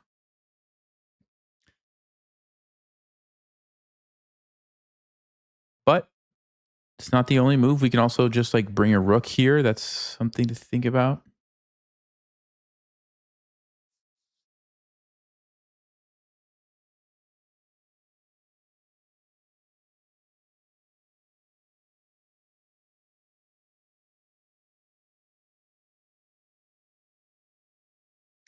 I mean, I'm kind of assuming, I'm kind of making an assumption here too that if they just, let's say bishop takes and allow my knight to get here, that's good for me.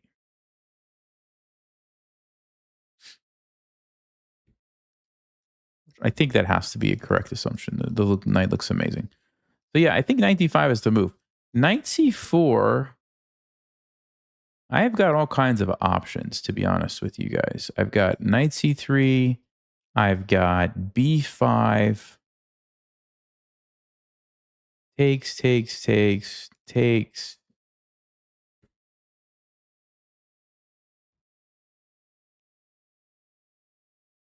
I also like just bringing the rook, but then they're going to have time to do something, right?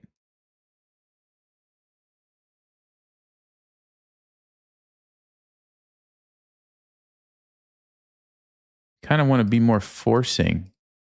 All right, let's go knight d5. Let's go for it. Targeting the weak spot. I'm also paying attention to this move because this could be very dangerous. This could be very dangerous as well. Because you play h4 to try to stop my queen, then bishop takes on g4. So that's something I'm paying attention to. This f5, opening up the f file. Okay.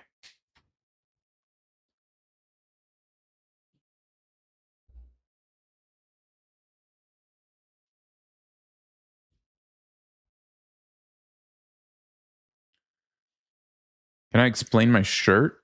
Yeah, it just says easily distracted by, and then there's some chess pieces underneath it.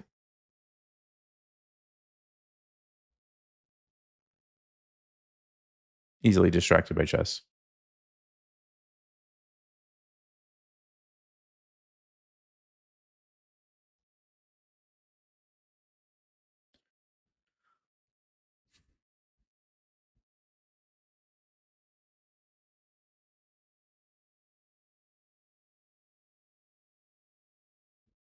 My brain is getting tired. It's tough playing all these games back to back.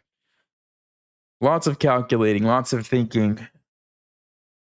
Next tournament's in a couple of weeks.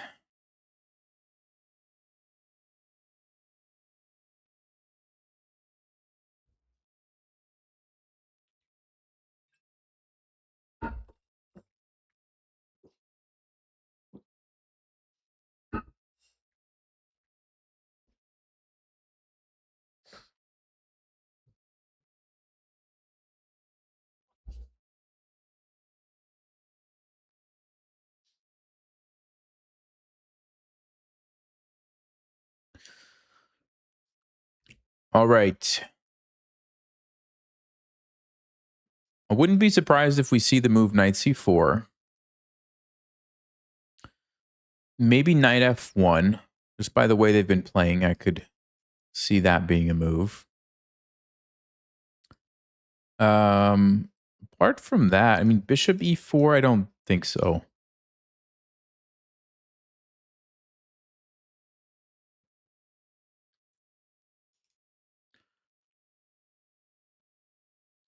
King f2, I'm playing f5 like almost immediately.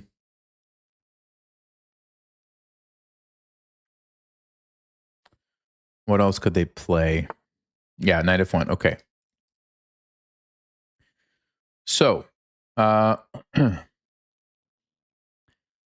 first things first.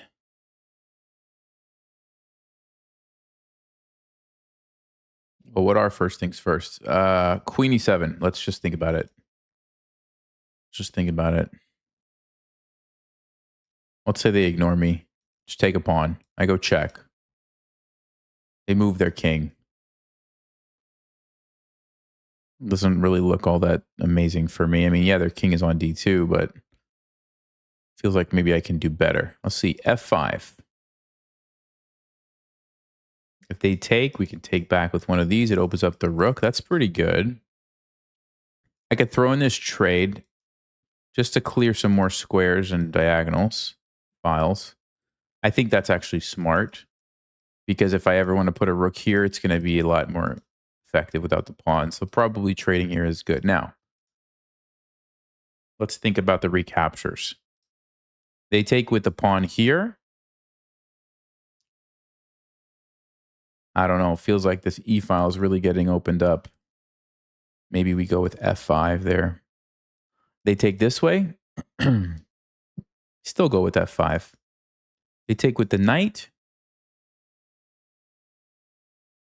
That allows this knight to come in and start really putting the pressure on, but we lose the bishop. They take here. Getting hard to calculate, guys.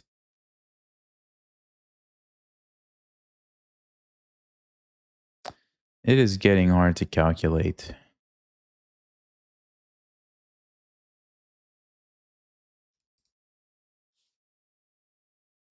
Okay, I'm going to focus a little bit on the principles and trust that following them should lead to good positions. So principles would say my king is not in the center, my opponent's king is in the center.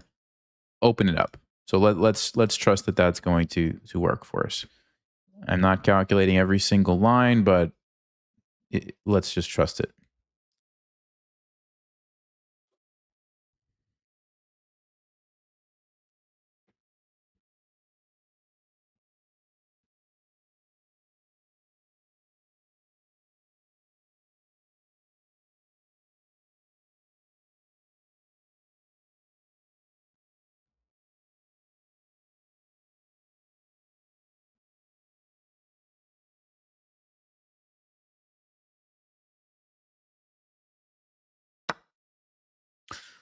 Okay.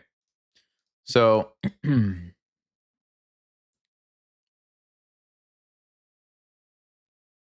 one option is definitely going to be knight e5 that we need to calculate. The issue is when he takes the pawn with the bishop, I lose any possibility of moving forward. I don't think that's going to be the solution.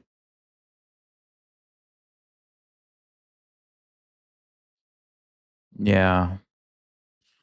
What if I just well,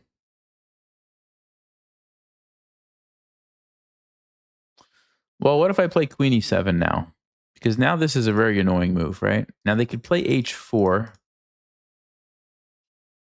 Yeah, they could play h4. We could take and wait for the queen to move, then go queen e7, because now h4 just loses this pawn. That's one interesting idea. If they take with this pawn, I think the king is getting really weak. We could play e3 and open it up. If they take with this pawn, the structure just looks bad for white. So I would expect the queen takes. But queen e7 is a very annoying move. Now, they could castle, though. They could castle. So we cannot do that. We need to do it right away if we're going to do it. h4, then we could trade. And then we take here. So maybe that's the correct order if I want to play this move. The other option is f5. Takes with something. Looks pretty good too. Yeah, f5. Because it defends this nice pawn. Then the knight could jump in. So it's really a question. And what if they just take my pawn and allow me to check them? That's going to be really awkward if the king has to move like that, right? So this is why chess is difficult, because now we have these two options. I have to evaluate which one leads to a better position for me. And that is what is hard to do sometimes, right?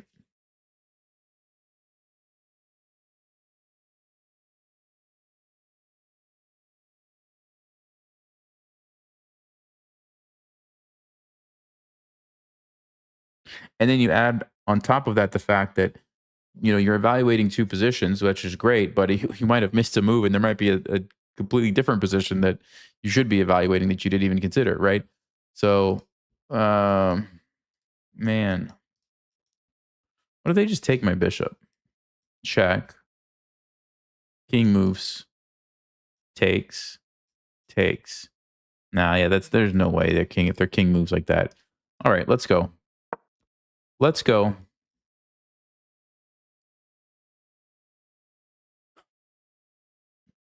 Targeting the weak diagonal. It makes sense. It's a logical move that makes sense with the position. So let's do it.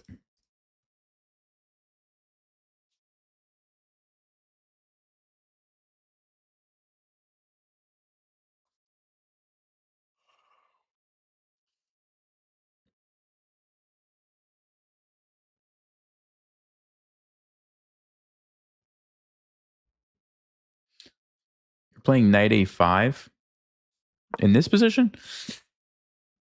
Yeah, knight a5 feels too slow. I mean, I like the idea you want to get here, but it feels too slow. They can just maybe take this, and even if you get your knight there, I'm not sure that what you really accomplished.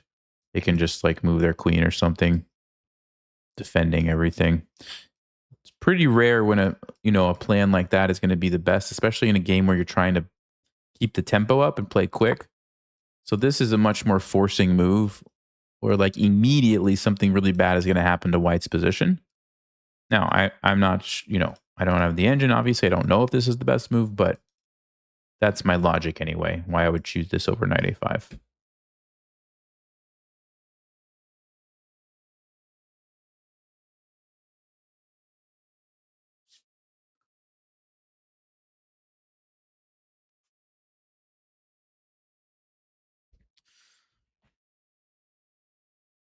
So if they want to stop it with h4, then we could trade, stopping the queen recapture because they would lose a pawn. Actually, my knight would be hanging. Hold on.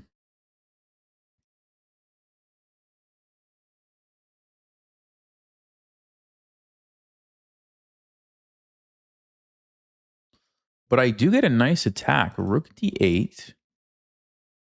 Queen takes.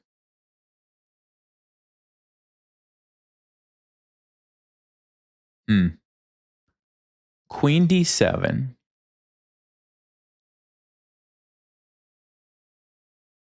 No, we get a super nice looking attack. Rook's coming to e8.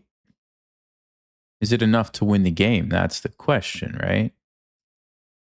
I don't have to play that move, though. I could play on h4. I could play like knight e5. Threatening this, they would probably take, but then we can come in with the bishop. That's also really good. Yeah, we have all kinds of options here. Let's save our brain power. Let White decide what to do, and then we'll think.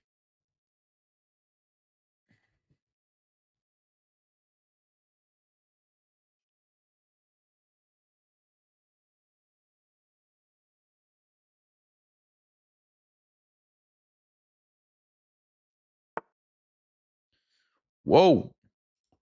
Whoa.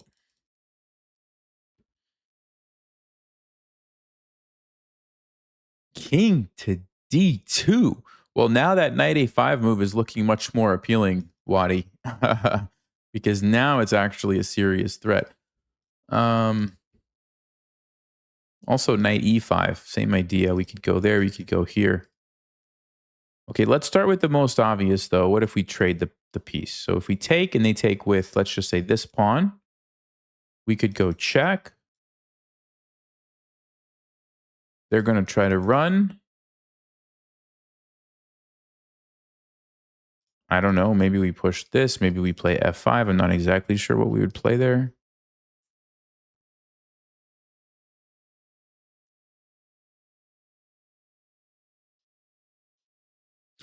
This knight actually is pretty strong, so I do feel like trading it is very good. Now, it's interesting, right? Because this also could be a very powerful knight, but I think that you're just going to get away.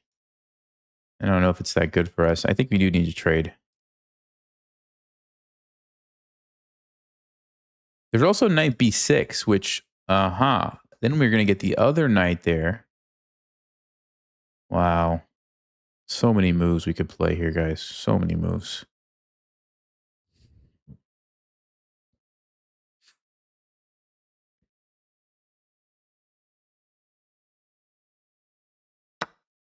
Yeah, I think we need to trade.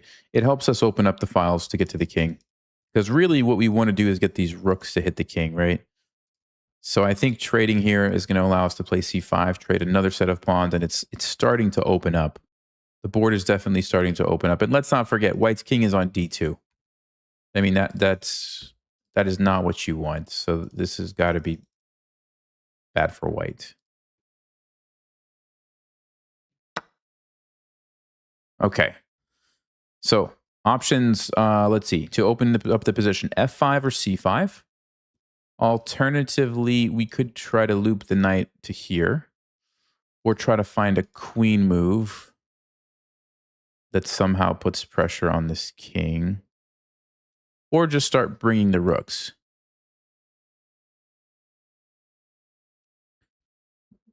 F5 is interesting because we defend our pawn. Now, we might not have to. If we play a move like C5 and they take here, I have to believe they're going to be in big trouble. But F5 also could be good because if we get the rook here, that could be very nice. So takes, threatening this. Looks amazing.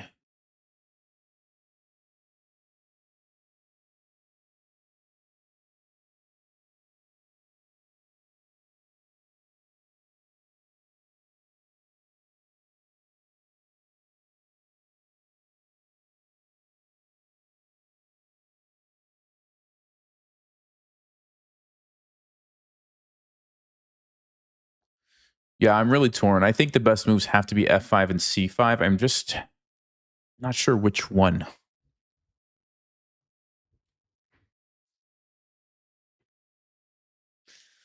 Which one should we do?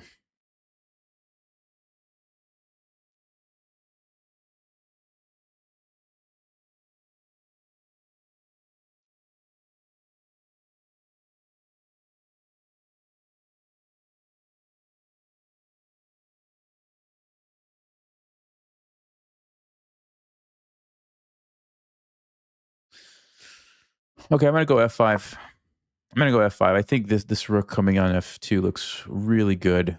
And we can do this next, hopefully. Like if the king starts running that way, then maybe we go C5. But for right now, I want to, and I also like the fact that it defends this pawn and kind of has an immediate threat of like takes and check. This one, even if we trade, we don't really have an immediate threat. Maybe queen here, but I don't feel like it's as strong. I could be wrong, but that's what I'm thinking about. So let's go ahead with that.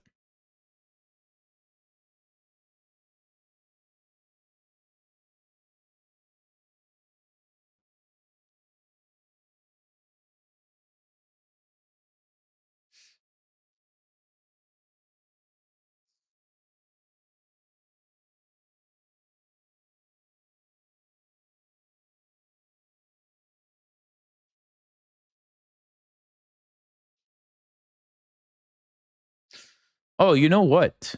25-18, I think, is a new all-time high. I was 25-17 when I started, right? I think we broke the all-time high by 1 rating point. How about that? How about that?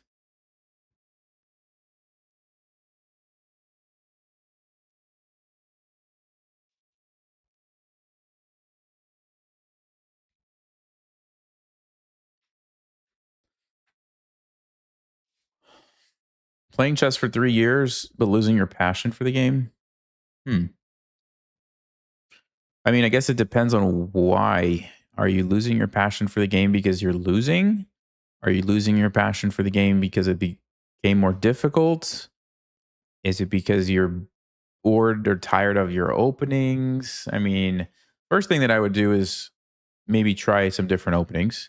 Also, sometimes just taking like a taking like a weekend off, like no chess for a weekend or something, and then just coming back fresh can do the trick. So it kind of depends on what the issue is. Okay, knight g3.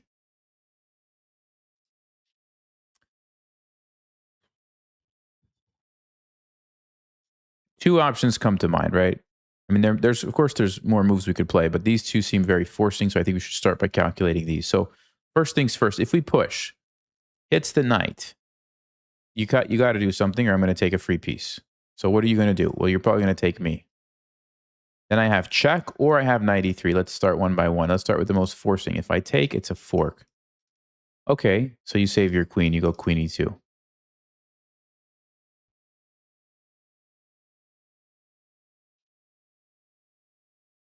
I take.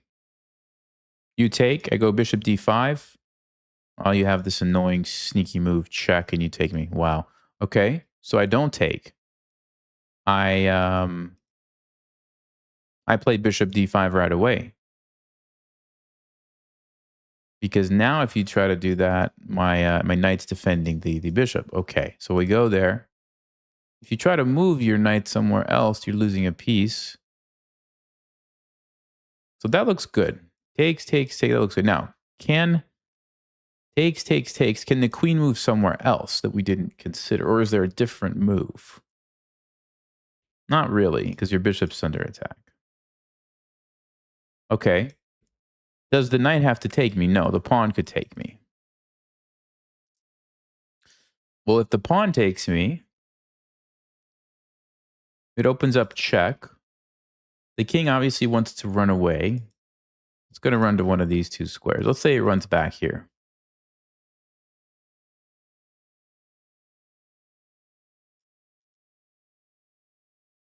We could take this, hits the bishop. I don't know. Maybe the bishop no, the bishop's not going to want to take that. So maybe the bishop moves here. So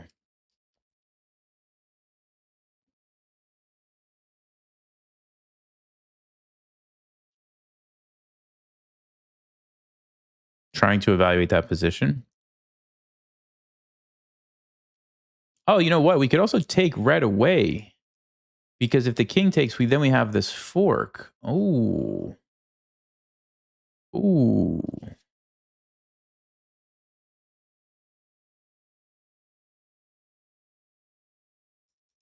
That's a pretty interesting idea. Because now we lure the king where it does not want to be. We go check. It tries to run, of course. But we get it that. Our rook comes down. Ooh, yeah. Yeah, yeah, yeah.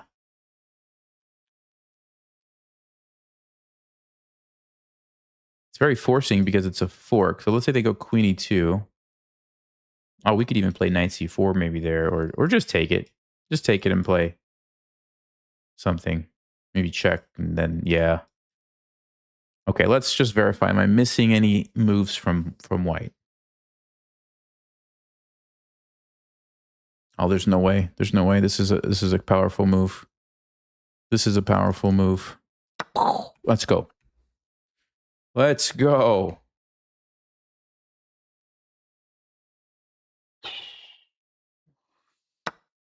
Okay. I think we do this. Let's just check, make sure that this is a check. They go back. If they go here, the bishop can come. So the queen is here, the bishop is here.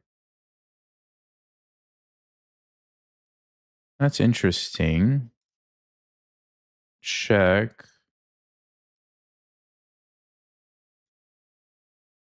Wow. Okay, so I actually do need to calculate this move.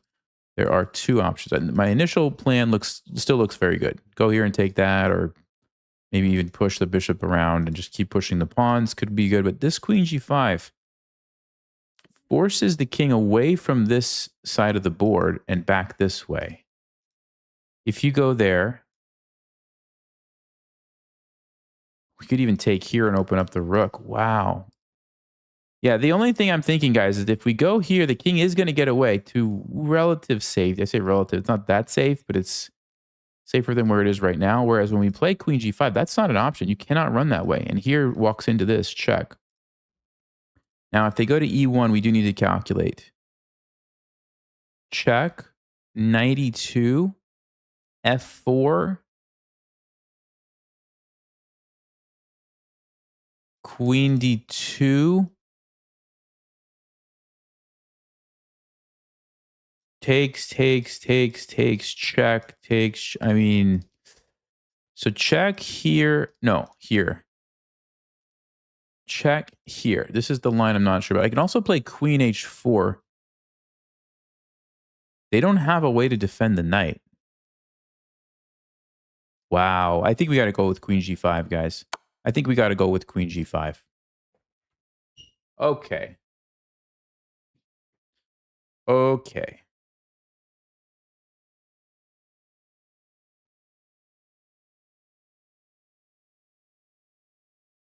This is getting very nasty for white's king.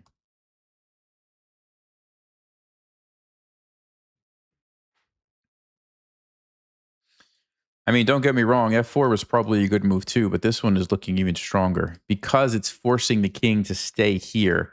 which is really where we want it to stay. Over here, we might still be able to checkmate it, but it's not going to be quite as easy. All right, let's continue. So they only have these two moves, which we did kind of calculate. I think I'm going to go queen h4 after king e1. But this one is interesting too. I need to pause and spend some more time here. Oh, that move.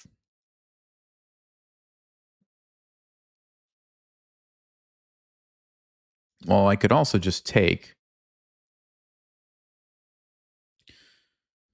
Okay.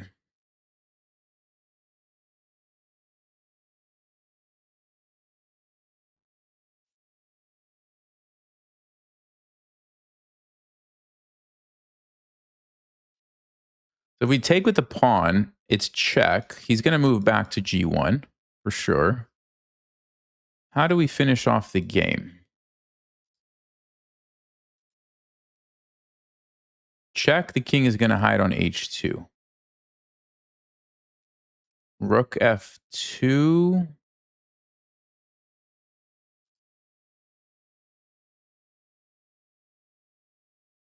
Check here. We can also take here, but then the rook can take.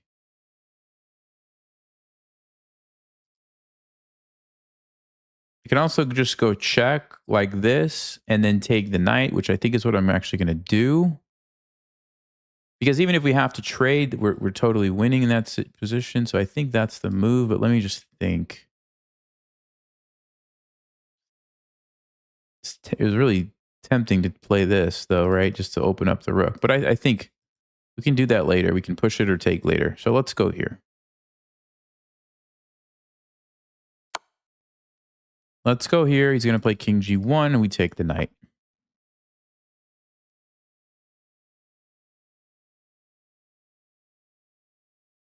Just scanning, making sure I'm not blundering. But yeah, this looks really good.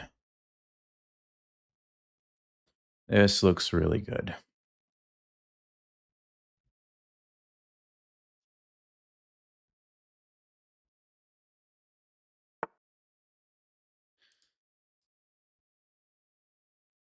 Okay. Like I said, even if we trade queens, this is still going to be a winning endgame. However, I don't think we should trade queens if we don't have to.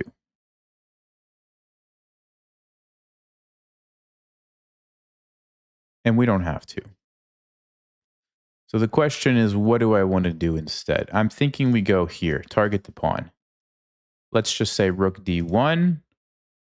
Then I bring the other rook. And we're ready to actually push the pawns down like this.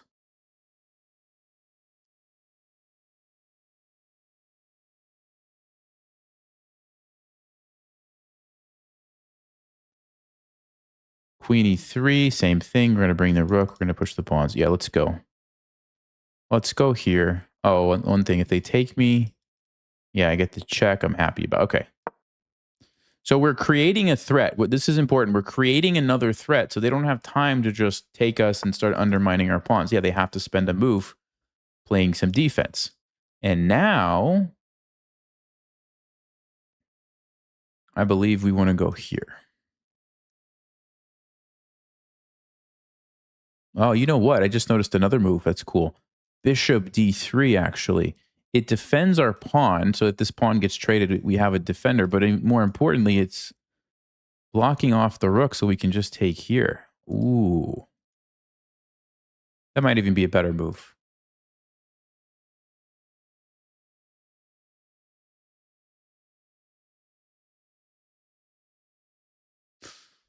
I mean, of course, this is really good. Takes. I don't even think they can take that because their king's going to be in trouble. So that's fine. But bishop d3 almost... Does it allow them to like sacrifice and somehow survive longer? Maybe. So yeah, I'm torn. This or just bring the rook over. Takes. Let me see if there's any other moves they can play. Yeah, you know what? This is a fancier move, but I don't know if it's actually best. I think just getting the rook over is maybe the best. Let's do that. Let's do that because now we have a huge threat. F4. Yeah, and we just take this. We just take this. I mean, I'm not even going to calculate bishop e4. There's no way in the world they can survive. I can already tell you. There's no way in the world. So that's not a move. Rook g5, game over. So what can they play? Rook h2 and try to tuck the king there. It's still kind of ugly. Queen b4, try to trade queens maybe, but that still doesn't look like it's going to work. I mean, I think white's lost.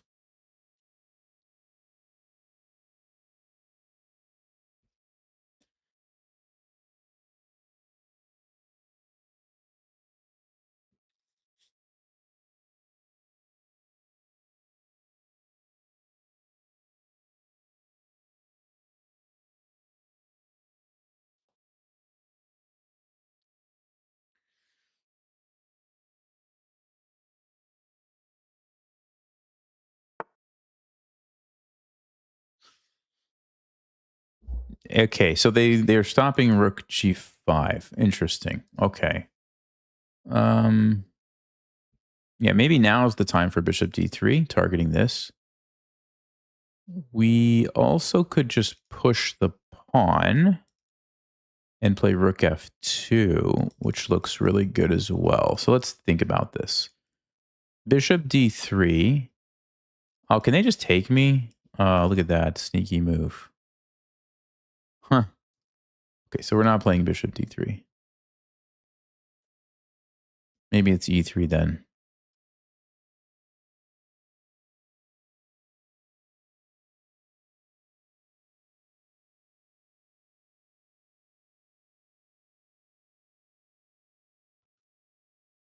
Yeah, I think we should push this. I don't see a reason not to. We're going to use this pawn to help us.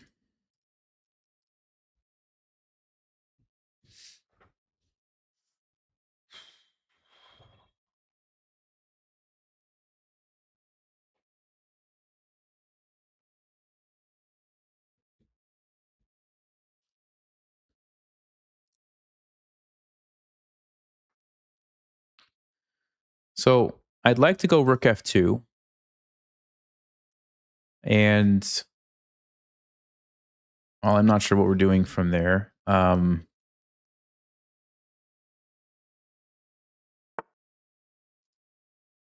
so that's targeting my pawn and bishop.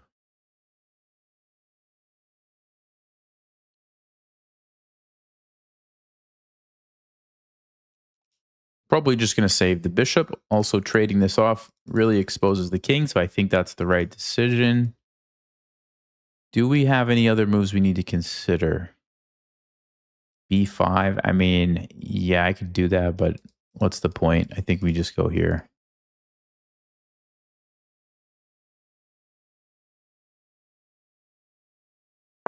Yep. Once that bishop is gone, that king is not going to have any shelter. So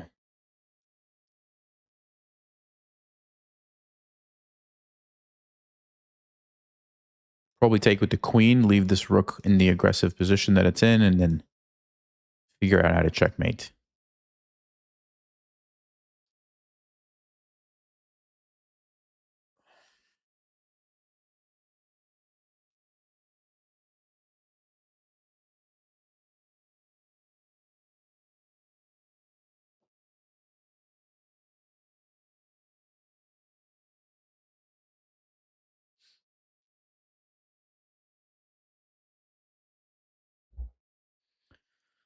Rook f1 and you can fork the rook. No, I think rook f1, he just takes with the rook, probably.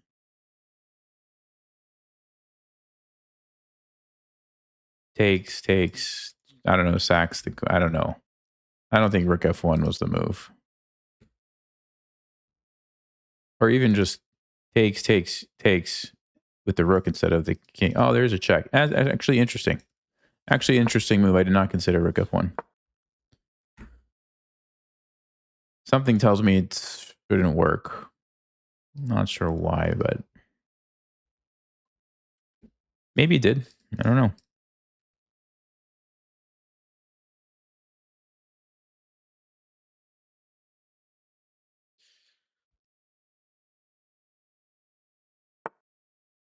Rook h2.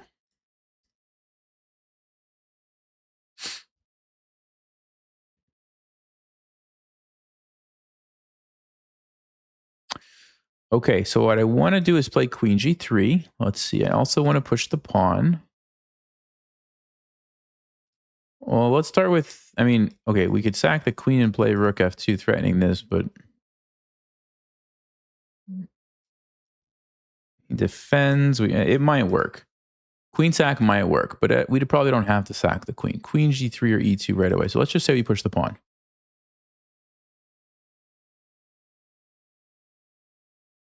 What's he going to play? Rook e1? Queen g3 pins this.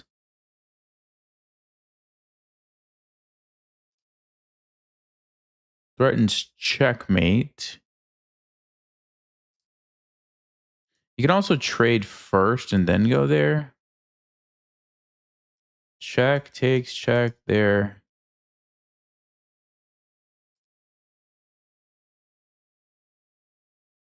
If I go queen g3 right away, I'm threatening check. The king moves.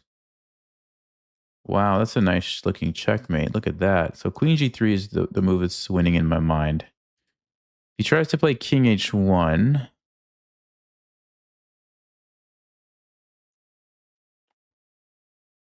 What happens on king h1?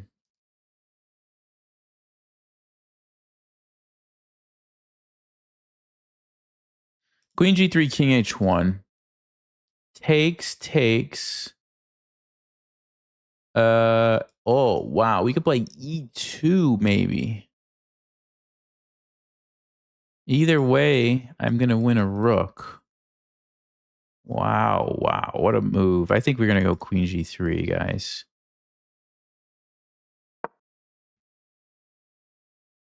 And I'm not blundering my bishop because it's pinned, right? Important detail.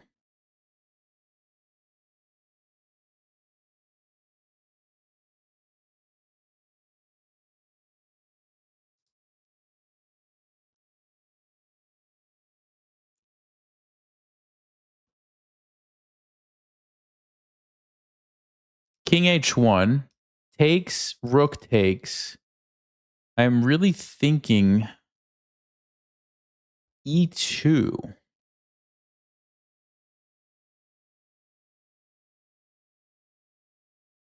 Rook e1. But where's the win? Okay, hold on. Where's the win? Check, takes, check. Oh, there it is. No, it's not. That's not checkmate.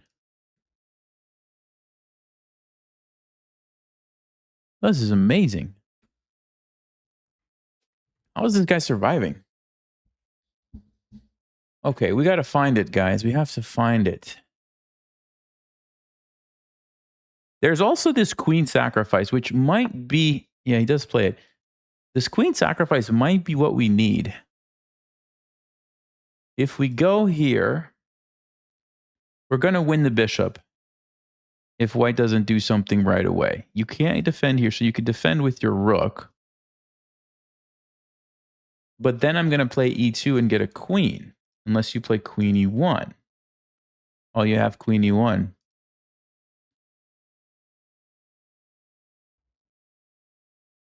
I can also sack it here. Then the rook is pinned, and we try to do the same kind of deal. We come here, and we're going to take that. So how do you defend it? You got to go rook g1. I can bring my rook up, threatening checkmate. Or I could push first, queen e1. Then bring the rook up. Oh, that's a nasty move. Wait, but then he has king h2. Oh. Okay, hold on. I think my initial move that I wanted to play was this, right? No, but there's a check when I lose the bishop. Okay, so we maybe have to trade. So if we trade the bishops, then play e2. Even though he can take my queen, it doesn't matter because I take the rook and get a new queen. I essentially win a rook.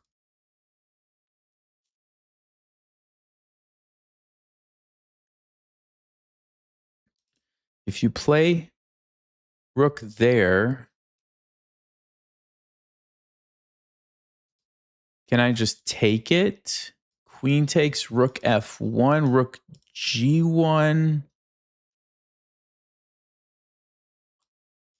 Takes. Is that a winning ending?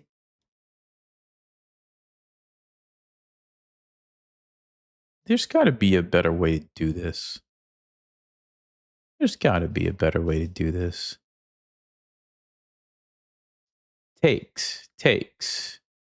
What if I throw in a random check to make the king move? Does that help me at all?